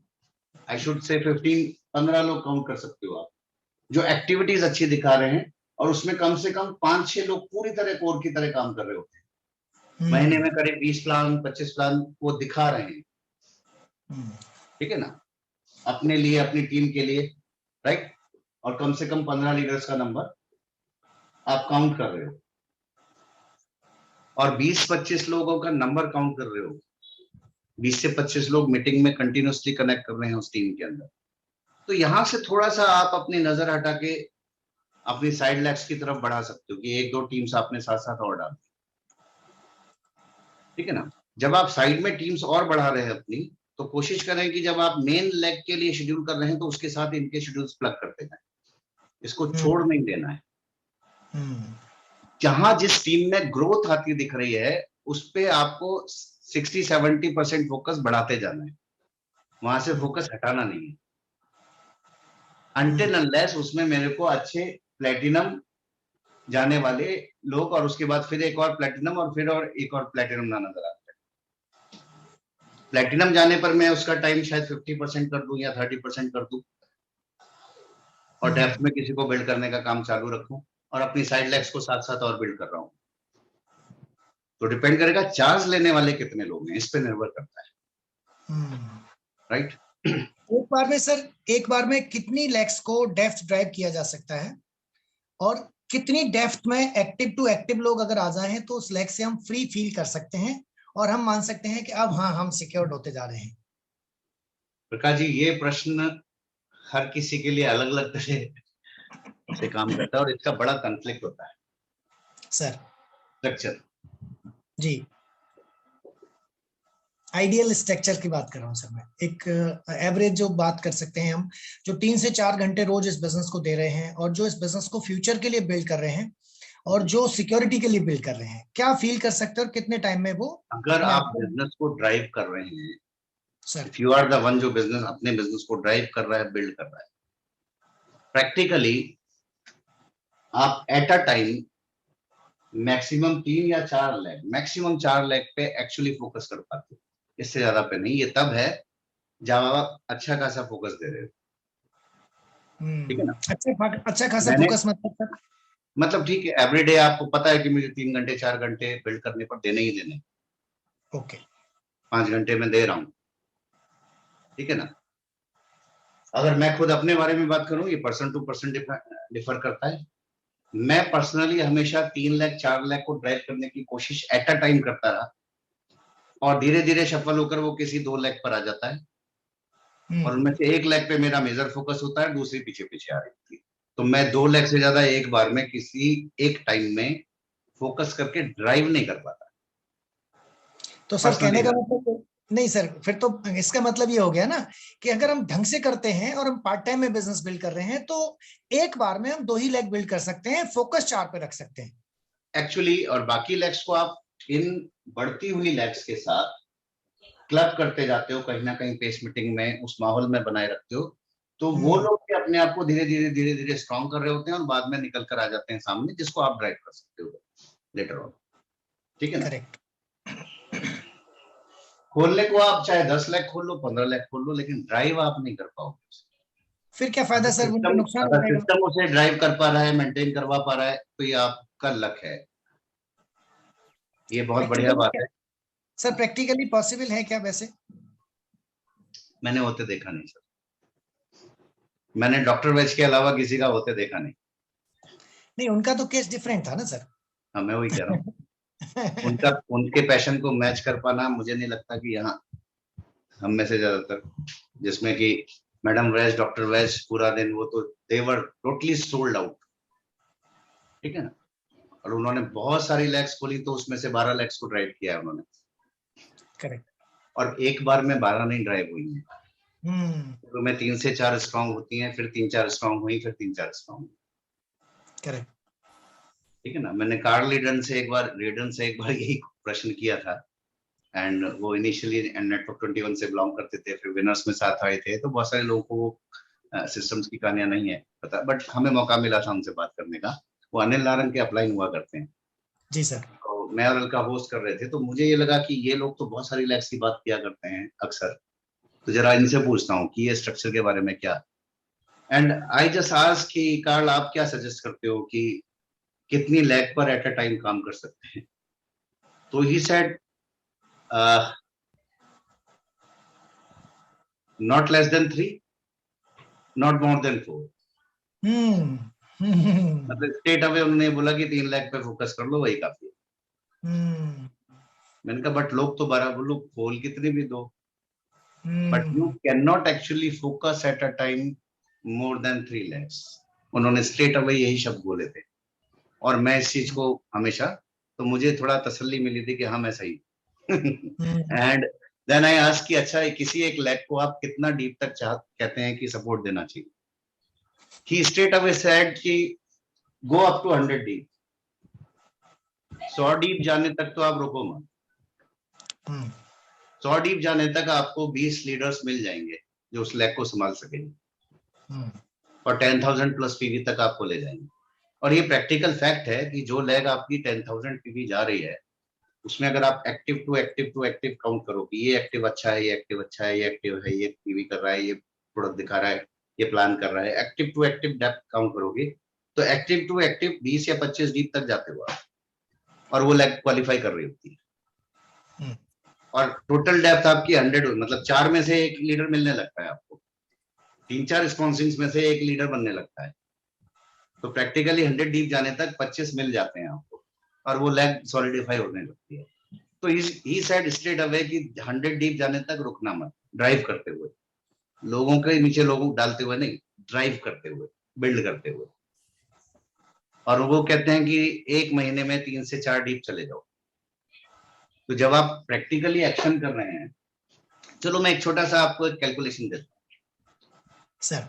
हफ्ते में 7 दिन है आपके पास, 7 शामें हैं आपके पास, ठीक है ना? और आप हो जो किसी डीप पर ड्राइव कर रहे हो, ओके। एक शाम में आपने 1 लाख की डेप्थ में कहीं एक्टिविटी क्रिएट, प्लान शो किया, क्योंकि वो प्लान शो करना नहीं जानता, आप कर रहे हो, राइट? जिसको प्लान दिखाया और वो पॉजिटिव है, तो उसको फॉलोअप का टाइम चाहिए या नहीं चाहिए? बिल्कुल चाहिए। उसका फॉलोअप कौन करेगा? जिसके लिए प्लान आपने दिखाया वो तो कर नहीं सकता, वो तो प्लान दिखाना नहीं जानता, फॉलोअप कैसे करेगा? करेक्ट। तो फॉलोअप का भी नेक्स्ट इवनिंग आपको फिक्स इसके लिए करनी पड़ेगी। और ऐसा आप फिर सेकंड लेग में कहीं डेप्थ में करते हो एक एक्टिविटी, तो उसके लिए फॉलोअप के लिए एक शाम चाहिए आपको। करेक्ट। तो 6 शामों के अंदर आप 3 लेग की 3 एक्टिव पॉइंट्स पर जाकर एक्शंस डाल सकते हो और फिर उसका फॉलोअप कर सकते हो। That's what you can do action के मामले में। और वो जब टीम बड़ी होने लगती है, हाँ, फिर आप ये जरूर कर सकते हो कि कंबाइन करके आपने एक साथ पेस मीटिंग कर दी, एक साथ कोई ग्रुप प्लान कर दिया, फिर वो तब जब मीटिंग्स बनने लगती हैं, तब आप थोड़ा बल्क में मोमेंटम क्रिएट करने लगते हो। तो लीडर का काम मीटिंग्स क्रिएट करना जरूर होता है, हमने हमेशा ये देखा है कि कौन सा हॉल है और हम कितना भर सकते हैं, ठीक है ना। बट सिर्फ बल्क में बुलाकर टीच कर देना काफी होता नहीं है, डेप्थ में जाकर फायर आपको क्रिएट करनी पड़ती है। Correct. As a leader depth में फायर क्रिएट करना अपना काम। और अगर उस टीम में कोई लीडर ऑलरेडी ये काम करने लगा है तो आप उन पॉइंट्स को देखो जिसको वो हैंडल नहीं कर पा रहा, वहां आप फायर क्रिएट करनी शुरू कर दो। अगर वो टीम तेजी से ग्रो करनी है, क्लैश ना बनाओ कि जी जहां एक्टिविटी आ रही है वहीं वो भी जाएगा और मैं भी जाऊंगा और सब वहीं जाएंगे। अगर वो अच्छे से हैंडल कर पा रहा है उस एक्टिविटी को तो find out some other point जहां पर वो मिस कर रहा है या नहीं कर पा रहा या एटीट्यूड चैलेंज है इस वजह से नहीं। आपके जाने से वहां अगर फायर क्रिएट हो रही है तो आप क्रिएट करना शुरू कर दो। मे बी कि वो उसकी सेकंड लैब हो, मे बी कि वो उसके अपलाइन में कोई हो, मे बी कि उसकी डाउनलाइन में कोई व्यक्ति हो, आप वहां पर उस फायर में घी डालने का काम करना शुरू कर दो। तो एक्शन के लिए ही आपको शाम चाहिए और उस एक्शन को फर्निश करने के लिए शाम चाहिए।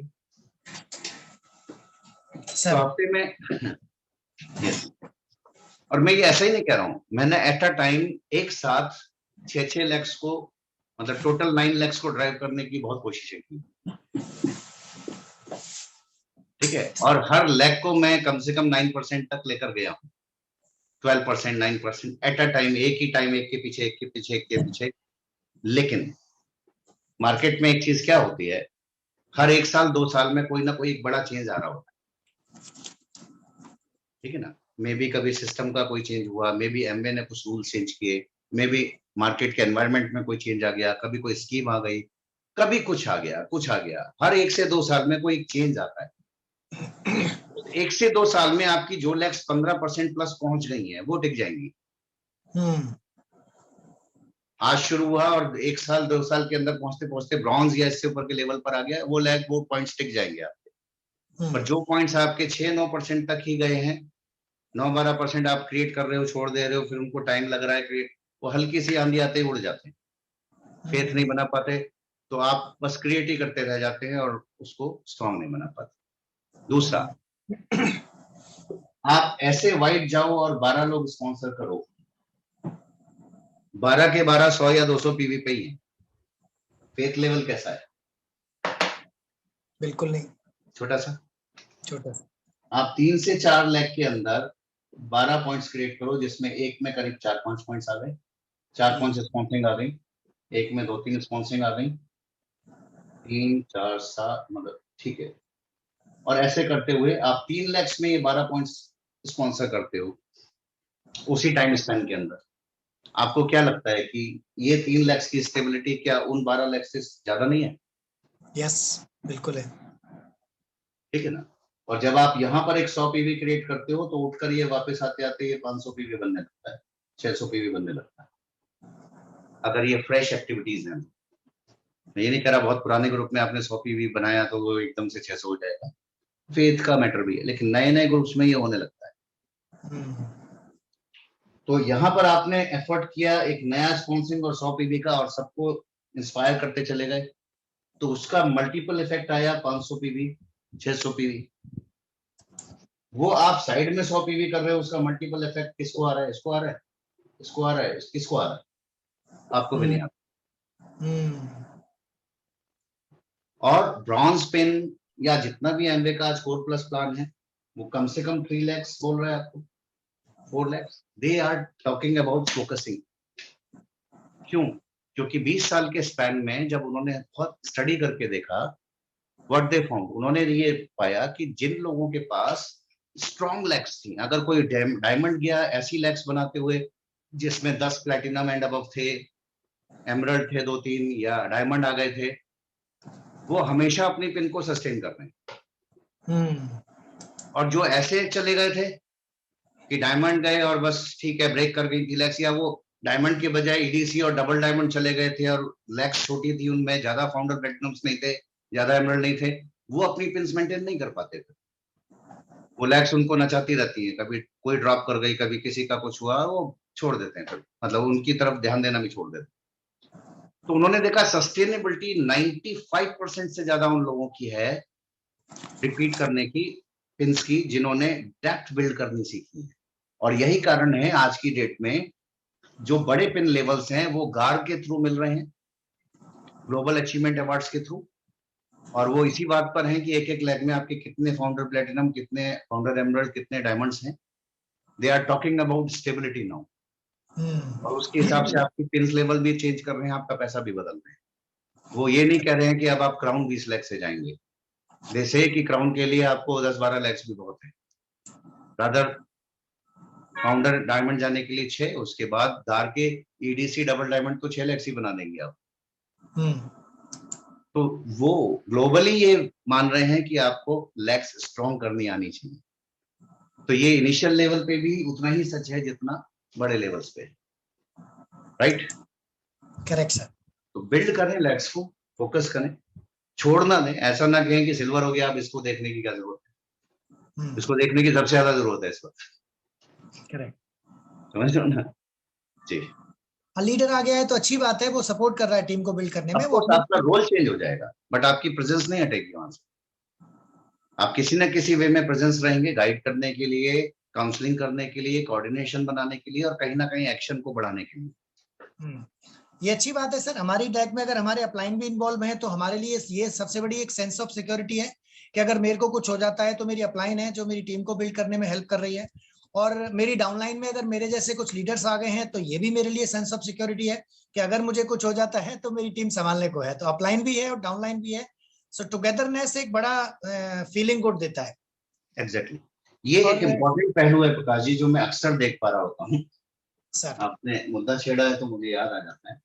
Please sir. बिजनेस में 2 चीजें बड़ी खतरनाक, सर ठीक है ना? नंबर 1 पॉलिटिक्स, छोटी छोटी पॉलिटिक्स। ये मुझसे आगे कैसे बढ़ गया, या इसकी वैल्यू मुझसे ज्यादा क्यों बन गई, या इसकी डाउन करो। वो डाउन जहां सोचा आपने किसी का, वहां आप अपने पैर पे कुल्हाड़ी मारो। वो चाहे आप अपने अपलाइन के लिए सोच रहे हो या डाउनलाइन के लिए सोच रहे हो। नेचर लॉ भी है सर ये। हाँ, ये पॉलिटिक्स आपकी टीम्स को स्ट्रॉन्ग नहीं होने देती। फर्स्ट थिंग, प्रोटेक्शन, टीम को प्रोटेक्शन देना इज अ डिफरेंट थिंग। कई बार हम प्रोटेक्ट करते हैं नेगेटिव थॉट से, किसी के नेगेटिव एटीट्यूड से, that's a different matter. But वर्चस्व के बारे में, ये जो वर्चस्व की दौड़ होती है ना, और ये मैंने बहुत देखा कि हम जैसे ही 9 गए, 12 गए, 9-12% लेवल पर वर्चस्व, ये मेरी टीम है, ऐसे हम उसको ऐसे पकड़ लेते हैं।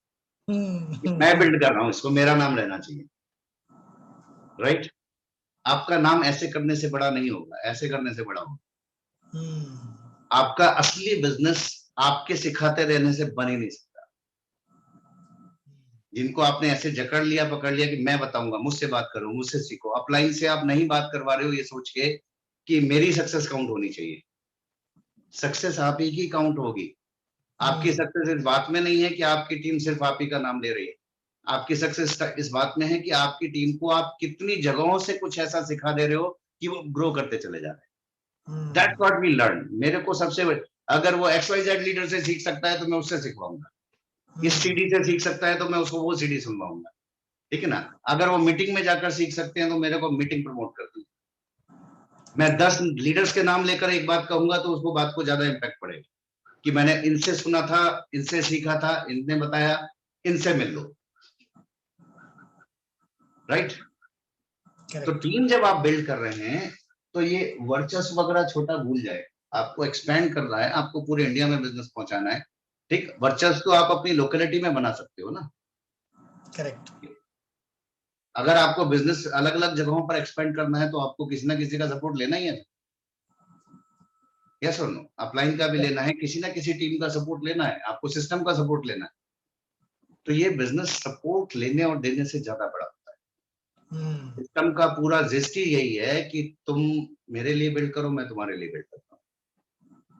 यहाँ की ओपन मीटिंग में आप अपने लोग आने दो, वहां की ओपन मीटिंग में मेरे लोगों को सीखने दो, राइट? एक दूसरे को सपोर्ट देकर बिल्ड करना ही सिस्टम का सबसे बड़ा बेनिफिट है। तो वो तो आपके अपने छोटे टीम में भी होगा ना। करेक्ट। तो अपलाइन से कनेक्शंस बनाना आपके काम को आसान बना देगा। अगर आपके डाउनलाइन का फेथ अपलाइन में, वैसे भी नंबर 1 थिंग, हर व्यक्ति एक ही व्यक्ति से रिलेट नहीं करता। करेक्ट। First thing. दूसरा, कोई भी व्यक्ति अगर आपसे रिलेट कर रहा है तो वो लगातार आपसे रिलेट करता नहीं रह सकता, ये मैं लिख के दे देता हूँ। ठीक है ना, कुछ टाइम के बाद वो आपसे कहीं ना कहीं बोर होगा या कुछ आपसे अलग सीखना चाहेगा, राइट। हर व्यक्ति को आप हमेशा इंस्पायर नहीं कर सकते, you are not the only one जो किसी को इंस्पायर किए रख सकते हो। कई बार जो बात आप कह रहे हो वो सुन भी नहीं रहा, वही बात आपका अपलाइन कह देता है, उसको सुनाई दे जाती है। चेहरा बदल देने से, मुंह बदल देने से बात सुनाई देने लगती है, राइट। आप स्ट्रांगली कह रहे हो 9 करोड़ स्टेप करो और आप करके भी दिखा रहे हो तो भी वो नहीं मान रहा है, क्योंकि आपका पिन लेवल अभी उसको बड़ा होता हुआ नहीं दिख रहा। और जैसे ही आप किसी बड़े पिन लेवल से वो बात कहलवा देते हो तुरंत मान लेता है वो बात, राइट। जिसके साथ मैं मिलके काम कर रहा होता हूं उसको मैं वो 9 करोड़ स्टेप और पॉइंट सिखाता हूं, उसको समझ नहीं आते। वही बात मैं यहाँ काम कर रहा हूँ, वो डेप्थ में मैं किसी को सिखा रहा हूँ, यहाँ काम कर रहा हूँ, मैं उसके अपलाइन को एडिफाई कर रहा हूँ। I mean I am the upline of their upline, तो भी मैं उनको एडिफाई करके जिस दिन इनसे सिखवा देता हूँ उसको समझ आ जाती है बात। चेहरा बदलने से बात बदल जाती है, मतलब उसके सेंस बदल जाते हैं लोगों के। तो ये मान के चलेगा कि आप ये मानो कि मेरी टीम में आने वाला हर व्यक्ति मेरे से इंस्पायर होना चाहिए, हो ही नहीं सकता कभी, क्योंकि हर व्यक्ति का मैं तो ये ढूंढता हूं कि मेरे टीम में जो आ रहा है वो किससे इंस्पायर हो सकता है, उससे कनेक्ट कर दूं जरा, उसको इंस्पायर होने दो ना मुझे क्या प्रॉब्लम है। मैं तो ऊपर वाले को कहता हूं मेरी 6 लेग ऐसी हो, 12 लेग ऐसी हो जिनको मुझे पूछने की जरूरत भी ना पड़ती हो। इससे ज्यादा फ्रीडम क्या होगी। सही बात है। और लोग परेशान इस चीज के लिए हैं कि जी 9 से 12 जाते हुए किसी और का नाम ना ले ले वो।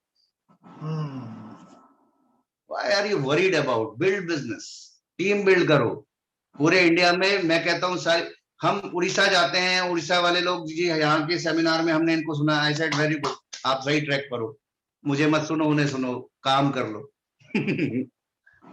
ठीक है ना सर। हम दूसरों से सीख सीख कर ही तो बिल्ड हुए हैं।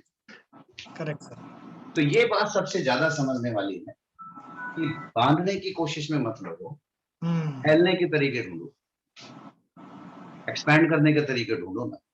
और तभी आपको तुरंत टूल्स की इंपॉर्टेंस, टीम की इंपॉर्टेंस, अपलाइन की इंपॉर्टेंस सब समझ में आने लगे, राइट। What else? मैं जो बातें आपको बोल रहा हूँ आपको क्या लगता है ये सारी बातें प्रकाश जी नहीं जानते? वो एमरल्ड नहीं बने हैं क्या? उन्होंने टीम्स बिल्ड नहीं की? He knows. बट आप में से बहुत सारे लोगों को मेरे कहने से समझ आ रही होगी, और कल राम राकेश जी बोलेंगे तो आपको और समझ आ जाएगी। बस यही फर्क है, और इंसान की ये फितरत जिसने समझ ली वो इस बिजनेस में बहुत बड़ा बिल्ड हो जाएगा, राइट।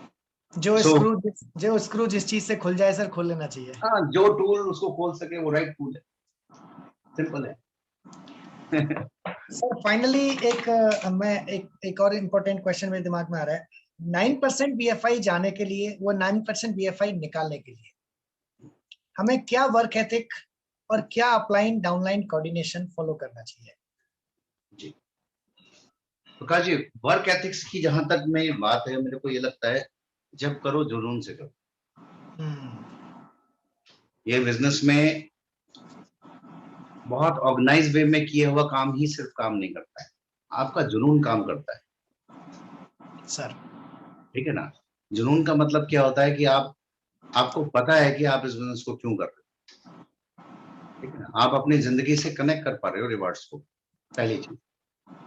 जो भी रिवार्ड मिल रहा है वो आप अपनी जिंदगी में महत्वपूर्ण मान रहे हैं, आपने एक अर्जेंसी क्रिएट की हुई है अपने लिए, पहली चीज।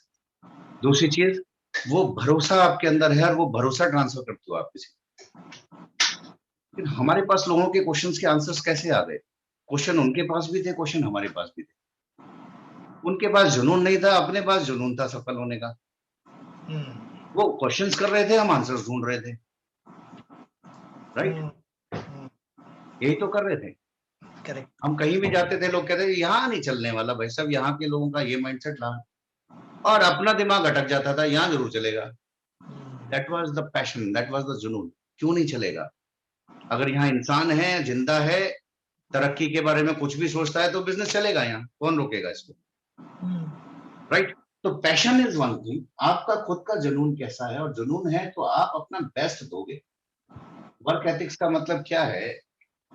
अगर आप अपनी जॉब शेड्यूल सारी चीजों के साथ किसी तरह 2 घंटे निचोड़ के निकाल पाते हैं इस बिजनेस के लिए, और वो आप निकाल रहे हो, तो आपका जुनून है। बट आप एक्चुअली 4-5 घंटे निकाल पाते हो पर दे दो ही रहे हो। एक वो व्यक्ति जो किसी भी तरह निचोड़ के 2 घंटे निकाल रहा है, और एक वो व्यक्ति जो 5 घंटे दे सकता है लेकिन दे दो ही रहा है। आपको क्या लगता है किसके रिजल्ट ज्यादा अच्छे आने होंगे? ऑब्वियसली जो पूरे शेड्यूल के बाद, यस इसकी बुलेट में फोर्स ज्यादा होगी, यस इसका बारूद ज्यादा है। समझ रहे हैं ना? सो बिल्कुल। इट्स अबाउट कि आप वर्क एथिक्स तो आप डिसाइड करो। मेरा कहने का मतलब है कम से कम 9% जा रहे हैं, 20 से 25 प्लान का तो माइंडसेट होना ही चाहिए एसटीपी। मतलब 20 से अराउंड 20 इवनिंग्स आप एसटीपी तो कर ही रहे, और डिजिटल पे हैं तो ज्यादा हो जाते हैं। ठीक है ना? और जो प्लान्स आप दिखा रहे हैं उसमें जो भी व्यक्ति आपके साथ आ रहा है, स्टार्ट कर रहा है, पॉजिटिव है, तो पहले उस पर फोकस करो, फिर प्लान दिखाने में ही मत लगे रहिए। प्लान का कुछ नंबर ड्रॉप करेगा लेकिन दिखाते जाइए, लेकिन साथ में उस पर पहले ध्यान दो जो स्टार्ट कर रहा है, तो उसका गेटिंग स्टार्टेड, उसके साथ मिलकर थोड़ा रिलेशनशिप क्रिएट करना, उसको अप्लाई से मिलवाना। आज की डेट में किसी भी नए व्यक्ति को स्टार्ट कर रहे हैं, पॉजिटिव है, उसको महीने में कम से कम 2 बार 3 बार अपने किसी न किसी अपलाइन से मिलवाने का रूटीन जरूर बना, क्योंकि वो जैसे ही आपके अलावा और भी टीम को देखता है और टच में आता है, उसका भरोसा बड़ा होने लगता है। सिर्फ आपको देखते देखते भरोसा बड़ा नहीं होता है। अगर मैं खुद भी अगर स्पॉन्सर करूं, मेरा कोई भी लेवल बताया जा रहा हो, ठीक है ना, नया व्यक्ति के लिए मैं उसका सिर्फ एक स्पॉन्सर हूं और कुछ नहीं, राइट? और मैं उसके साथ काम कर रहा हूं, और अगर मैं उसको टीम नहीं दिखा रहा अपनी, और टीम मुझे आइडेंटिफाई नहीं कर रही है, तो मेरे साथ ज्यादा देर काम नहीं करता रहेगा, चाहे मेरा कोई भी लेवल हो। अगर मुझे पर्सनली ग्रो करना है तो मैं टीम के थ्रू ही ग्रो कर सकता हूँ। मैं बिल्कुल क्लियर हूँ इस चीज के अंदर, राइट? मेरी अपनी टीम में क्योंकि प्लेटिनम भी है, एमरल्ड भी है, डायमंड में, तो मेरे को मौका मिलता है उन सबसे मिलवा देने का। तो मुझे फर्क नहीं पड़ता कि वो मेरे डाउनलाइन है अपलाइन है, मैं लीडर्स से उनको मिलवा रहा होता हूँ। मेरी पर्सनल टीम में मैं देख रहा होता हूँ कि वो मेरी बाकी टीम के किस लीडर से इंस्पायर होता है, तो मेरे लिए बहुत बढ़िया है, राइट? So that's all.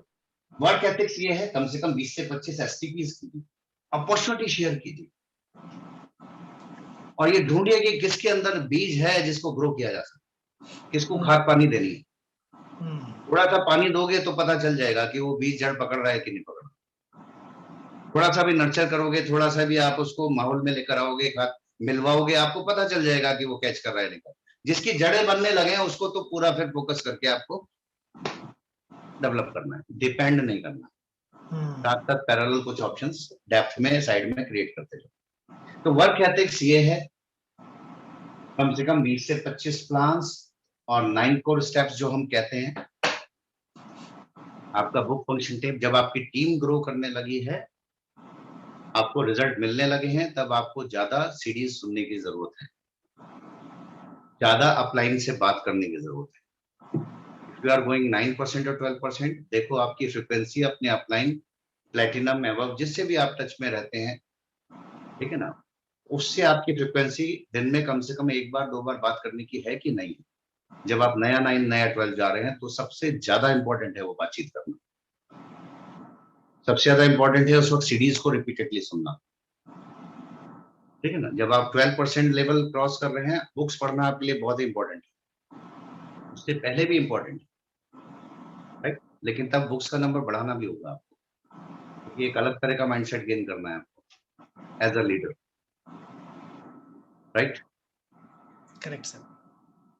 तो ये सिंपल चीजें हैं सर बाकी तो अपना बेस्ट देना है ना। जी सर। राइट। एक सर फाइनल क्वेश्चन है, मेरे को जब अपनी मतलब लोग स्पॉन्सरिंग करनी होती है तो मेरे को आसान लगता है, मैं खट से स्पॉन्सरिंग कर देता हूँ, खट से रिटेल भी कर देता हूँ। लेकिन जब मुझे टीम में लोगों के साथ उनसे काम कराना होता है तो कई बार लगता है कि ये कर क्यों नहीं रहे हैं, कई बार लगता है इन्हें कर लेना चाहिए, कई बार लगता है इनसे कैसे कराऊं, कैसे इनकी टीम बिल्ड कराऊं, ये दिख रहे हैं कर सकते हैं लेकिन मैं करा नहीं पा रहा हूँ। तो कितनी मीटिंग्स आज की डेट में एज ए डिजिटल, क्या मीटिंग्स मतलब क्या फ्रीक्वेंसी मीटिंग्स की होनी चाहिए, और मैं उन लोगों से टीम में जो नए लोग आ गए हैं या जो टीम बन गई है उनसे आगे कैसे काम कराऊं, डेप बिल्ड करते समय इस पॉइंट को कैसे सही करूं मैं? मतलब एक आइडियली 9% 12% का क्वेश्चन है बस। ठीक, आप अपने यहाँ जब प्लान शो करते हैं आपको तुरंत रिजल्ट मिल जाता है, आप बहुत लकी हैं सर। क्योंकि मेरा अपना रेशियो हमेशा उल्टा था। सर। मैंने जब अपने लिए प्लान दिखाए तो सबसे कम रेशियो में रिजल्ट मिले मुझे, और डाउनलाइंस के लिए प्लान दिखाता हूँ तो ज्यादा रिजल्ट मिल जाते हैं। बट एनीवे, पर जनरली क्या होता है कि जब हमारा पर्सनल एक्शन से यानी पर्सनल लिस्ट पे काम करने से रिजल्ट जल्दी मिल जाता है, तो एक बड़ी गड़बड़ क्या होने लगती है कि जो बंच क्रिएट हुआ है और वो हमारे हिसाब से ड्राइव नहीं हो रहा, हम उसको बहुत जल्दी से छोड़ देते हैं। मैंने ऐसे कितने ही लोगों को ये कहते सुना, भैया अब नए अच्छे लोग आ रहे हैं, और मैं ये सोच रहा था कि खराब लोग आए कब थे इसके बिजनेस, और मुझे पता है कि ये जो नए अच्छे लोग आ रहे हैं इनके साथ जैसे ही 8-10 लोगों का बंच बनेगा, इसकी कहानी फिर वही कि इनको छोड़ेंगे और अपनी पर्सनल स्पॉन्सरिंग में ज्यादा इंटरेस्टेड होंगे। क्यों? क्योंकि वो आसान लग रही है। अगर आपको पर्सनली काम करके स्पॉन्सर करना अच्छा लगता है तो ऐसा ही कुछ काम डेप्थ में भी कीजिए, उनकी लिस्ट पे मिलके कर लीजिए।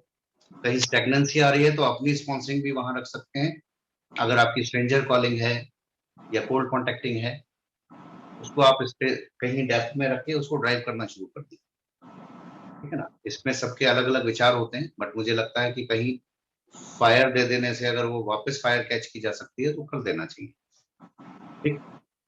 और उसमें तुरंत ये देखिए कि कौन एक्टिवेट होने लगा है। जिन लोगों को थोड़ा सा स्टार्ट हुए जोश था लेकिन फिर डाउन हो गए, तो उनको वो फेथ रीगेन करने में थोड़ा वक्त लगता है, और यही आपकी बिजनेस की सफलता का सबसे इंपॉर्टेंट पॉइंट है कि क्या आप उस बंच को उस वक्त कितना जल्दी वापस उठाना जानते हैं, क्योंकि ऐसा तो रिपीटेडली होगा। जैसे ही कोई 9-12% वाला बंच बनेगा, वैसे ही उसमें कहीं ना कहीं कुछ चीजें आएंगी। वो बंच जिस व्यक्ति की वजह से बना है, अचानक उसका माइंडसेट बदल गया, उसका कहीं ट्रांसफर हो गया, ठीक, या डेप्थ में से लोगों ने उस तरह से रेस्पॉन्ड नहीं किया तो ये भी ठंडा पड़ गया, राइट, या कोई मैसअप बन गया ईगो का, बहुत बार बन जाता है और इस वजह से वो स्लो डाउन हो गए। डिफरेंट रीजंस हैं, लेकिन कोई ना कोई रीजन अचानक उसको स्टैग्नेंट करने लगता है। एंड दिस इज बी, यहाँ आपकी लीडरशिप है, आपको पैसा आपकी लीडरशिप का मिलने वाला है। यहाँ आपकी लीडरशिप है कि जब आप उनसे एक अच्छा कम्युनिकेशन बनाने लगते हैं दोबारा से, और आप डीपीएस पॉइंट पर देखते हैं कि कहाँ एक्टिविटी की जा सकती है। वो लोग अभी क्या नेगेटिव बोल रहे हैं या रिस्पॉन्ड नहीं कर रहे हैं अभी ज्यादा मैटर नहीं कर रहा, बट आप उनसे फिर भी अच्छे से बात कर रहे हैं, आप फिर भी उनको नए प्रमोशंस के बारे में बता दे रहे हैं, कोई प्रोडक्ट्स आ गए हैं, कोई नया ऑफर आया है, आप उनको बता दे रहे हैं, और साथ ही साथ आप डेप्थ में कहीं एक्टिविटी लाने की कोशिश करते हैं। और जैसे ही नया स्पॉन्सरिंग आती है, नया 100 पीवी बनता है, आप इनको कहीं ना कहीं बातचीत में बता देते हो कि आपके ग्रुप में बड़ी अच्छी एक्टिविटी आने लगी, तो this is the right time, आओ जरा साथ मिलकर करते हैं। हो सकता है ये अभी भी तुरंत एक्टिव ना हो या उस तरह से रिस्पॉन्ड ना करें, क्योंकि ये पिछले एरा को देखकर इनको क्या लगता है फिर वही ना हो जाए, बट आप रुकते नहीं हैं और आप एक नया 6% यहाँ क्रिएट करके दिखाते हैं और आप इनके साथ बातचीत बनाए रखते हैं। तो इनमें से कोई ना कोई उठता है और वो कहता है जी मेरे को कैसे करना है बताओ साइड से, तो स्टार्ट कैचिंग इट अगेन। और हमें यही सीखना होता है, जैसे ही कुछ स्लो हुआ तो वहां एक्टिविटीज कहाँ और कैसे बढ़ानी है, ठीक है ना। कहाँ उसमें से कुछ ऐसी मीटिंग्स आपको ऑर्गेनाइज कर लेनी है कि वो उनको बूस्ट कर सके, अपने अपलाइन से बात करें, कुछ अच्छे स्ट्रॉन्ग सेशंस दे दें, कुछ ड्रीम बिल्डिंग की चीजें आप उसमें डालनी शुरू करें और डेप्थ में एक्टिविटी ले आए तुरंत। कहीं ना एक नया 6 नया 9 लाते ही वो चीजें वापस आपके कंट्रोल में आने लगती हैं। हर कोई तो आपकी कहने से नहीं चलने लगेगा, बट लॉ ऑफ एवरेज है, उनमें से कुछ लोग आपका साथ देना शुरू कर देते हैं और तब आप उस बिजनेस को नेक्स्ट लेवल पर ले जाते हो। आप 9-12 से उठाकर फिर 15 और हाँ, सिल्वर की तरफ ले जाते हो, प्लेटिनम ले जाते हो, किसी भी 1 लाख को सिल्वर प्लेटिनम ले जाने के दौर में आपको ये करना ही पड़ेगा। इन मेरा बिटवीन मतलब समझ, sir, in between upline coordination and communication क्या होना चाहिए इन बिटवीन? मतलब जब इनको बिल्ड कर रहे हैं जी sir. Sir, upline coordination, you are a builder, आप बिल्ड कर रहे हैं, आपकी टीम में सब डाउनलाइन से तो सब बना रहे हैं, क्या अपलाइन कम्युनिकेशन और उसकी जरूरत पड़ेगी सर यहाँ पे? आप तो लीडर बन गए हैं। नहीं, मैंने तो ये बात पहले ही आपको बता दी, आप जी। अकेले कभी लीडर हो ही नहीं सकते। मतलब लीडर आप होते हैं लेकिन अकेले बिल्ड नहीं कर सकते ना। अकेले बिल्ड नहीं कर सकते। आपको तो ये ढूंढना चाहिए कि जैसे ही कोई आपके काम करने से जैसे ही किसी का मोटिवेशन बढ़ रहा है, पॉजिटिविटी बढ़ रही है, तुरंत उसको किसी ना किसी और चीज के साथ बांधते जाएं। अपलाइन टीम के साथ कोऑर्डिनेशन बना दें, उनसे और फेथ बढ़वा दें। मैंने कहा ना, कुछ मीटिंग्स बूस्ट करने के लिए डलवाएं, उनको काउंसलिंग के लिए साथ में मिलवा दें। और अपलाइन से जब आप किसी को मिलवाते हो तो वो आपको एडिफाई करते हैं क्योंकि आप काम कर रहे हो। करेक्ट। तो आप में उनका फेथ बढ़ता है। फिर अपने में फेथ बढ़ाने का अच्छा तरीका है कि किसी और के थ्रू अगर एडिफिकेशन मिल जाए तो आपका फेथ अपना और अच्छा बढ़ जाएगा उन लोगों के अंदर। ठीक है ना, आपके कहने से नहीं मानेंगे वो, पर आप एक्शन डाल रहे हो लेकिन किसी के कहने से। वैसे भी जो व्यक्ति एक्शन डाल रहा होता है ना, प्रैक्टिकल एक्शन में इन्वॉल्व होता है सीधे सीधे, उसको लोग उसके साथ मतलब उसको मानते तो है वो। जब जब कनेक्ट करेंगे उसी से करेंगे जो प्रैक्टिकल एक्शन कर रहा है, लेकिन उसकी ज्यादा मानेंगे नहीं। मानेंगे किसी और के कहने से कि हाँ ये बहुत बढ़िया करते हैं, इनकी बात सुना दो और ऐसे करना है आपको, ऐसे नहीं ऐसे करना। तो आपको जो बात कहलवानी है अपलाइन से कहलवाओ। जिस यूनिट पर, जिस पॉइंट पर आप काम कर रहे हो, अगर उनके अंदर कोई चेंज आप लाना चाह रहे हो और आप ही बैठकर उन्हें वो चेंजेस बताओगे, वो आपसे डिस्कनेक्ट कर जाएंगे। राइट? करेक्ट। तो वो बातें जो उनको बदलनी चाहिए अपने अपलाइन के थ्रू कहलवा लो, बेटर है। तो उसके लिए अपलाइन को वो स्थितियां बतानी भी जरूरी होती है। Correct sir. तो ये रेगुलर कम्युनिकेट करने का काम है। अपलाइन से कम्युनिकेशन रेगुलर हो, काउंसलिंग कम से कम हफ्ते में 1 बार तो कर ही जब बिल्ड कर रहे हो। बिल्ड कर रहे हो तो हाँ, और अगर उनका सपोर्ट ले रहे हो तो कोऑर्डिनेशन बनाना चाहिए। Communication, counselling, coordination. और यही काम है जो हम सीखते हैं टीम बिल्ड करते समय। इंपॉर्टेंट क्या है, हम एक ऐसी टीम बिल्ड कर रहे हैं जिसमें किसी को हमारे साथ रहने का कोई कंपल्शन नहीं। किसी फैक्ट्री में आपने नौकरी नहीं दी हुई है उनको। यहाँ जो कोई भी टिकेगा और जब भी टिकेगा और साथ चलेगा, कदम मिलाएगा, इसलिए मिलाएगा कि वो आपके अंदर फेथ करने लगा है, उसके ड्रीम्स बड़े हैं और उसको लगता है आपके साथ मिलकर वो ड्रीम्स तक पहुंचेगा। ठीक, रिलेशनशिप आपकी अच्छी है। राइट, यही सारे फैक्टर्स हैं जिसकी वजह से वो आपके साथ रुकते हैं, लोग आपसे बॉन्ड बनता है उनका। अगर ये फैक्टर्स नहीं होंगे तो वो बॉन्ड ही नहीं होगा। वो आपको कहीं सबमिट करता हुआ देखते हैं तो वो आप में सबमिट करते हैं।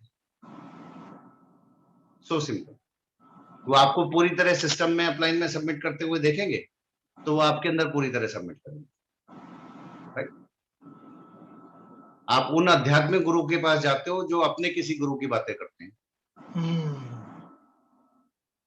जो मैं कहते हैं उनके साथ ज्यादा दिन नहीं टिकते हो। मैं एग्जाम्पल के तौर पे कह रहा हूं। करेक्ट। राइट?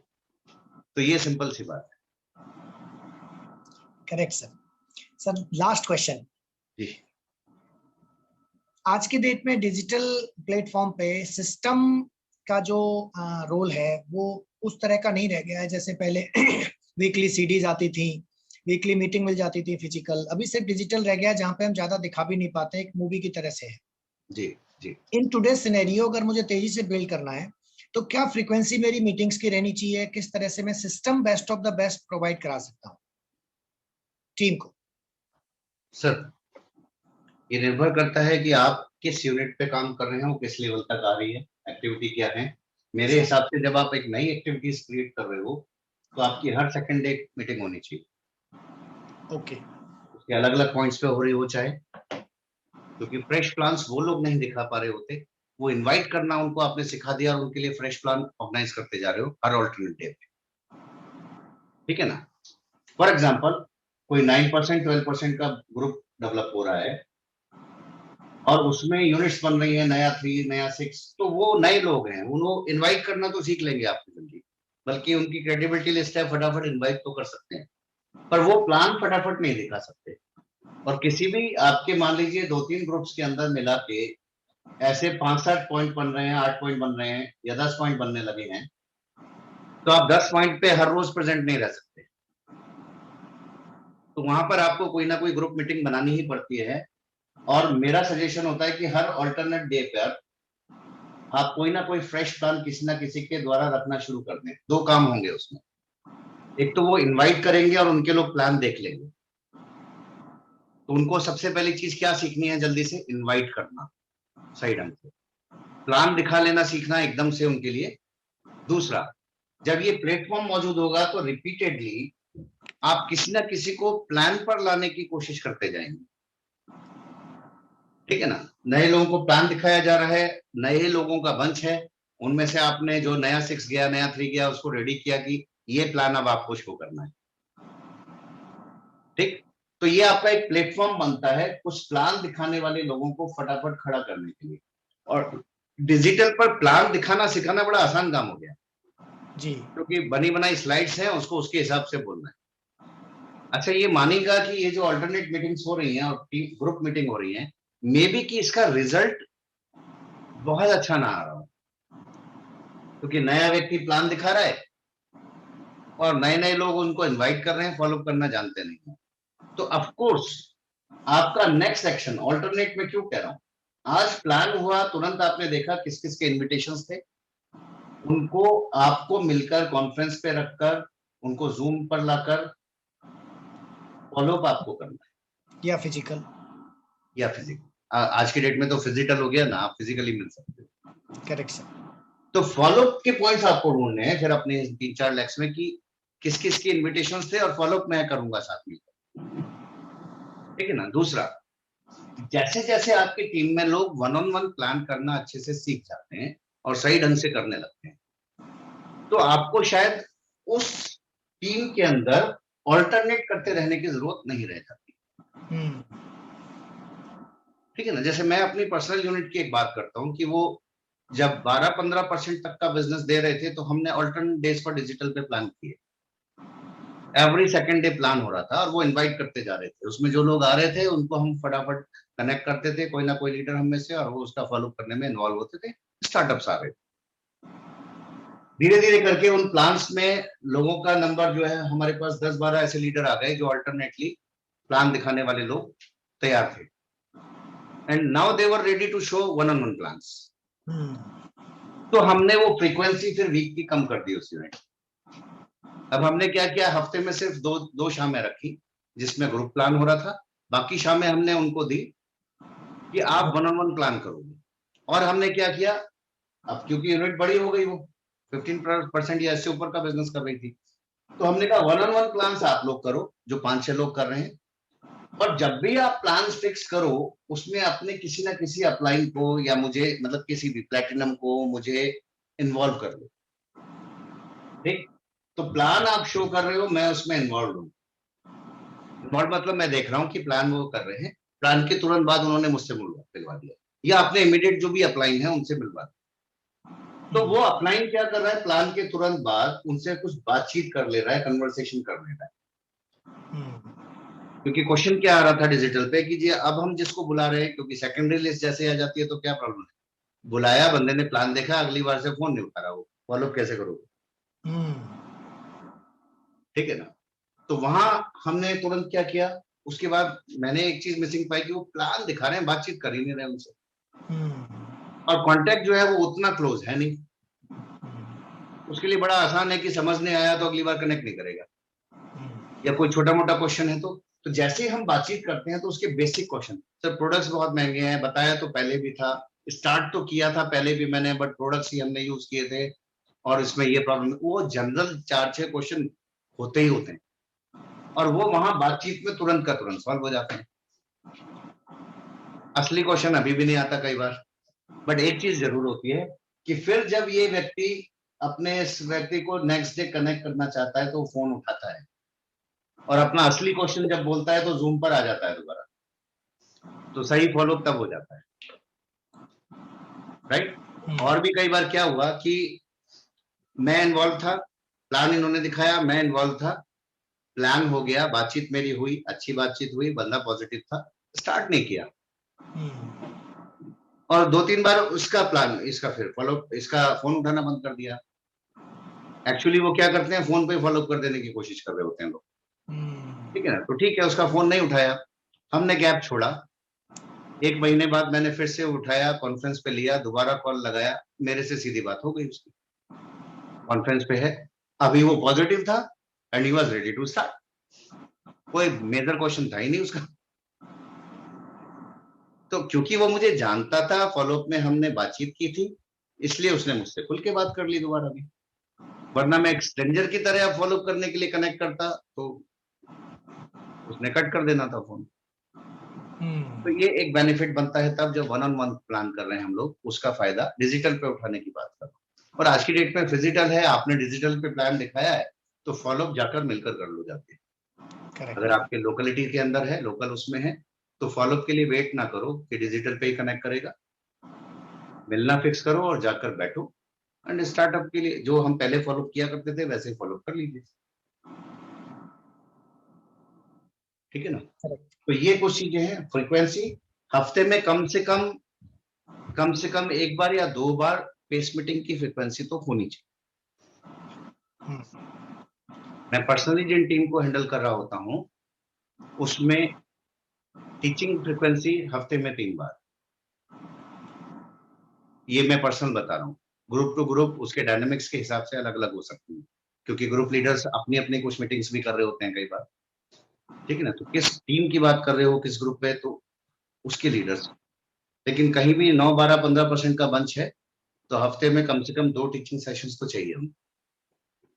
मैं यूजुअली क्या करता हूँ कि उनको इवनिंग्स मैंने छोड़ा है 1-on-1s करने के लिए, लेकिन ऑल्टरनेट मंथ पे ऑल्टरनेट डेज पर एक शाम में हमने कर लिया 4 बेसिक्स, एक शाम में हमने कर लिया 9 कोर स्टेप अचीवमेंट प्रोसेस के बारे में बात कर ली, ठीक है ना। अभी हो सकता है ये शब्द थोड़े चेंज हो जाएं अकॉर्डिंग टू सिस्टम, लेकिन अभी जो है, और किसी एक शाम को हम रखते हैं प्रोडक्ट सेशन के लिए। एमबे बहुत ट्रेनिंग्स दे रहा है प्रोडक्ट के लिए, लेकिन बहुत सारे लोग हैं जो जॉब वगैरह की वजह से उन प्रोडक्ट्स के बारे में नहीं जान पाते, तो एक इवनिंग प्रोडक्ट। और एम हमारा क्या होता है इन मीटिंग्स को रखने का, बात ये नहीं कि सिर्फ हमें सिखाना है, सिखाने वाले लोगों को खड़े करने के लिए एक प्लेटफॉर्म भी तो चाहिए होता है ना आपको। आपकी टीम में कोई कैसे 9 कोर स्टेप बोलना शुरू करेगा अगर आपके पास प्लेटफॉर्म ही नहीं है। तो पेस मीटिंग का एक प्लेटफॉर्म होता है जो कोई भी एक 12-15% के ग्रुप में क्रिएट किया जा सकता है, वो लीडर उसको होल्ड कर सकता है। आपके प्लेटिनम अगर आपके साथ मिलकर होल्ड कर रहे हैं प्लेटिनम, तो दैट इज वंडरफुल थिंग ना। बीच बीच में उनका सेशन मिलेगा तो गाइडेंस मिल जाएगी कि कैसे लेना चाहिए, फिर आप नेक्स्ट टाइम में कुछ लोगों को इन्वॉल्व कर दो कि वो बात करें, ठीक। मैं तो नए आने वाले लोगों को, जैसे 9 कोर स्टेप है तो 3 स्टेप आप बोलो, 3 आप बोलो, 3 आप बोलो, वो पहली बार बोलना शुरू करते हैं, इसको वहां से शुरुआत हो जाती है। करेक्ट। लोगों को एम्पावर करने के लिए प्लेटफॉर्म आपको बनाना चाहिए, जिसमें कई बार आप बिल्कुल स्ट्रांगली सिखा रहे होंगे और कई बार उनको खड़े कर रहे होंगे कि वो बात करें, राइट। Correct sir. जी। सो फाइनली सर बहुत सारी बाकी बातें इसमें कोई भी बातें कंट्राडिक्टरी अगर है, आई मीन शेड्यूलिंग में, प्लानिंग में, हो सकता है आप हफ्ते में सिर्फ 2 मीटिंग्स कर रहे हो, हफ्ते में एक ही शाम आप यूज करते हो और बाकी शामों को आप पर्सनली उसको टीचिंग्स दे रहे हो। सो मैंने कहा वो ग्रुप डायनामिक्स हैं, ग्रुप के हिसाब से चलती हैं। तो always listen your upline first, जो इमीडिएट अप्लायंस आपके साथ मिलकर काम कर रहे हैं, आपके upline platinum, founder platinum, emeralds जो काम कर रहे हैं मिलकर, ठीक है ना। अगर प्लैटिनम को कंफ्यूजन है, टॉक टू हिज एमरल्ड, अपने एमरल्ड से बात करें, ठीक। अगर डाउनलाइन के किसी क्वेश्चन का आंसर अगर मेरे पास भी नहीं है तो आंसर मैं पहले ढूंढूंगा तब दूंगा answer, correct. Correct sir. Okay, what else sir? मुझे लगता है काफी क्वेश्चन सॉल्व हुए होंगे। नहीं, बहुत कुछ सॉल्व हुआ है सर। एक स्ट्रक्चरल जो आइडियल, डेफ ड्राइव, कम्युनिकेशन, काउंसलिंग और काफी सारी चीजें ऐसी हैं जो क्लियरिटी आई है। मीटिंग्स को लेके भी थी, और मीटिंग्स को जो हम वीकली मीटिंग्स किस तरह से क्या होनी चाहिए, तो आई थिंक बहुत सारे लोगों की बहुत सारी चीजें यहाँ सॉल्व हुई हैं। And thank you so much sir, आपका इतना वैल्यूएबल टाइम मिला। और आई प्रॉमिस, टीम की तरफ से मैं एक प्रॉमिस करना चाहूंगा यहाँ पे कि बहुत सारे नए लीडर्स और बहुत सारी बड़ी पिंस पे बहुत जल्दी आपको बहुत सारे लोग दिखेंगे, और आज के इन 2 घंटों का रिटर्न बहुत अच्छे रूप में आपको एज ए न्यू पिंस जरूर मिलने वाला है सर। Definitely sir. और जो टीम, मैं आपको सिर्फ एक सिंपल सी चीज बोलूंगा, यहाँ जितने भी लोग कनेक्टेड हैं, ठीक है ना, आपके पास, आप ब्लेस्ड हो, एक से एक सॉलिड लीडर्स आपके पास, one of the best ethical leaders, ठीक है ना। वर्क एथिक्स का तो जवाब नहीं है, ठीक है ना। सभी लोग यहाँ जो है, लाल सिंह जी यहाँ पर हैं, वर्क एथिक्स में जानता हूँ उनके कैसे हैं, सुनील जी यहाँ पर बैठे हुए हैं, मुझे दिख रहे हैं, राइट। एंड प्रकाश जी तो कंपैरिजन नहीं है, मीना जी यहाँ बैठी हुई है, राइट। तो एवरीबॉडी हियर, आप जिस टीम से कनेक्टेड हो वो ऑलरेडी सोल्ड आउट है सफलता दिलवाने के लिए, ठीक है। आपको डिसीजन लेना है कि बड़ी सक्सेस बनाए या ना बनाए। एंड बिलीव मी, एथेंस की तैयारी शुरू कर दीजिए, ठीक। एथेंस के लिए ये मत सोचिएगा कि अगले साल से सिल्वर प्लेटिनम करेंगे, डू इट नाउ, अभी इसी वक्त से शुरू करो। अभी से माइंडसेट बनाओ कि इसी फिस्कल ईयर में अगर हम नहीं पहुंचे हैं तो कम से कम सिल्वर या गोल्ड तो इसी फिस्कल ईयर के अंदर जाना है, राइट। आप अगर 12% लेवल पर हैं, 9 पर हैं, तो अभी तो मार्च है, अगस्त से पहले पहले आप में से बहुत सारे लोग गोल्ड हो सकते हैं, सिल्वर हो सकते हैं, and that will be the wonderful foundation आपके नेक्स्ट ईयर के सॉलिड ट्रिप के लिए। जब आप ट्रिप पर जाओ तो यहाँ मौजूद हर व्यक्ति अगर चाहे तो कम से कम एमरल्ड क्वालिफिकेशन में हो सकता है, और एटलीस्ट फाउंडर प्लेटिनम तो अपने आप को साबित कर चुका हो सकता है, राइट। और ये आपकी आगे आने वाली जिंदगी की एक बहुत बड़ा टर्निंग पॉइंट होगा, एक अच्छा टर्निंग पॉइंट होगा। तो डिसाइड आप ही को करना है। तो जब हम लीडर्स से बात करते हैं तो हम शुगर कोटिंग नहीं करते, हम तो सीधी स्ट्रेट बातें करते हैं जो हमने सीखी।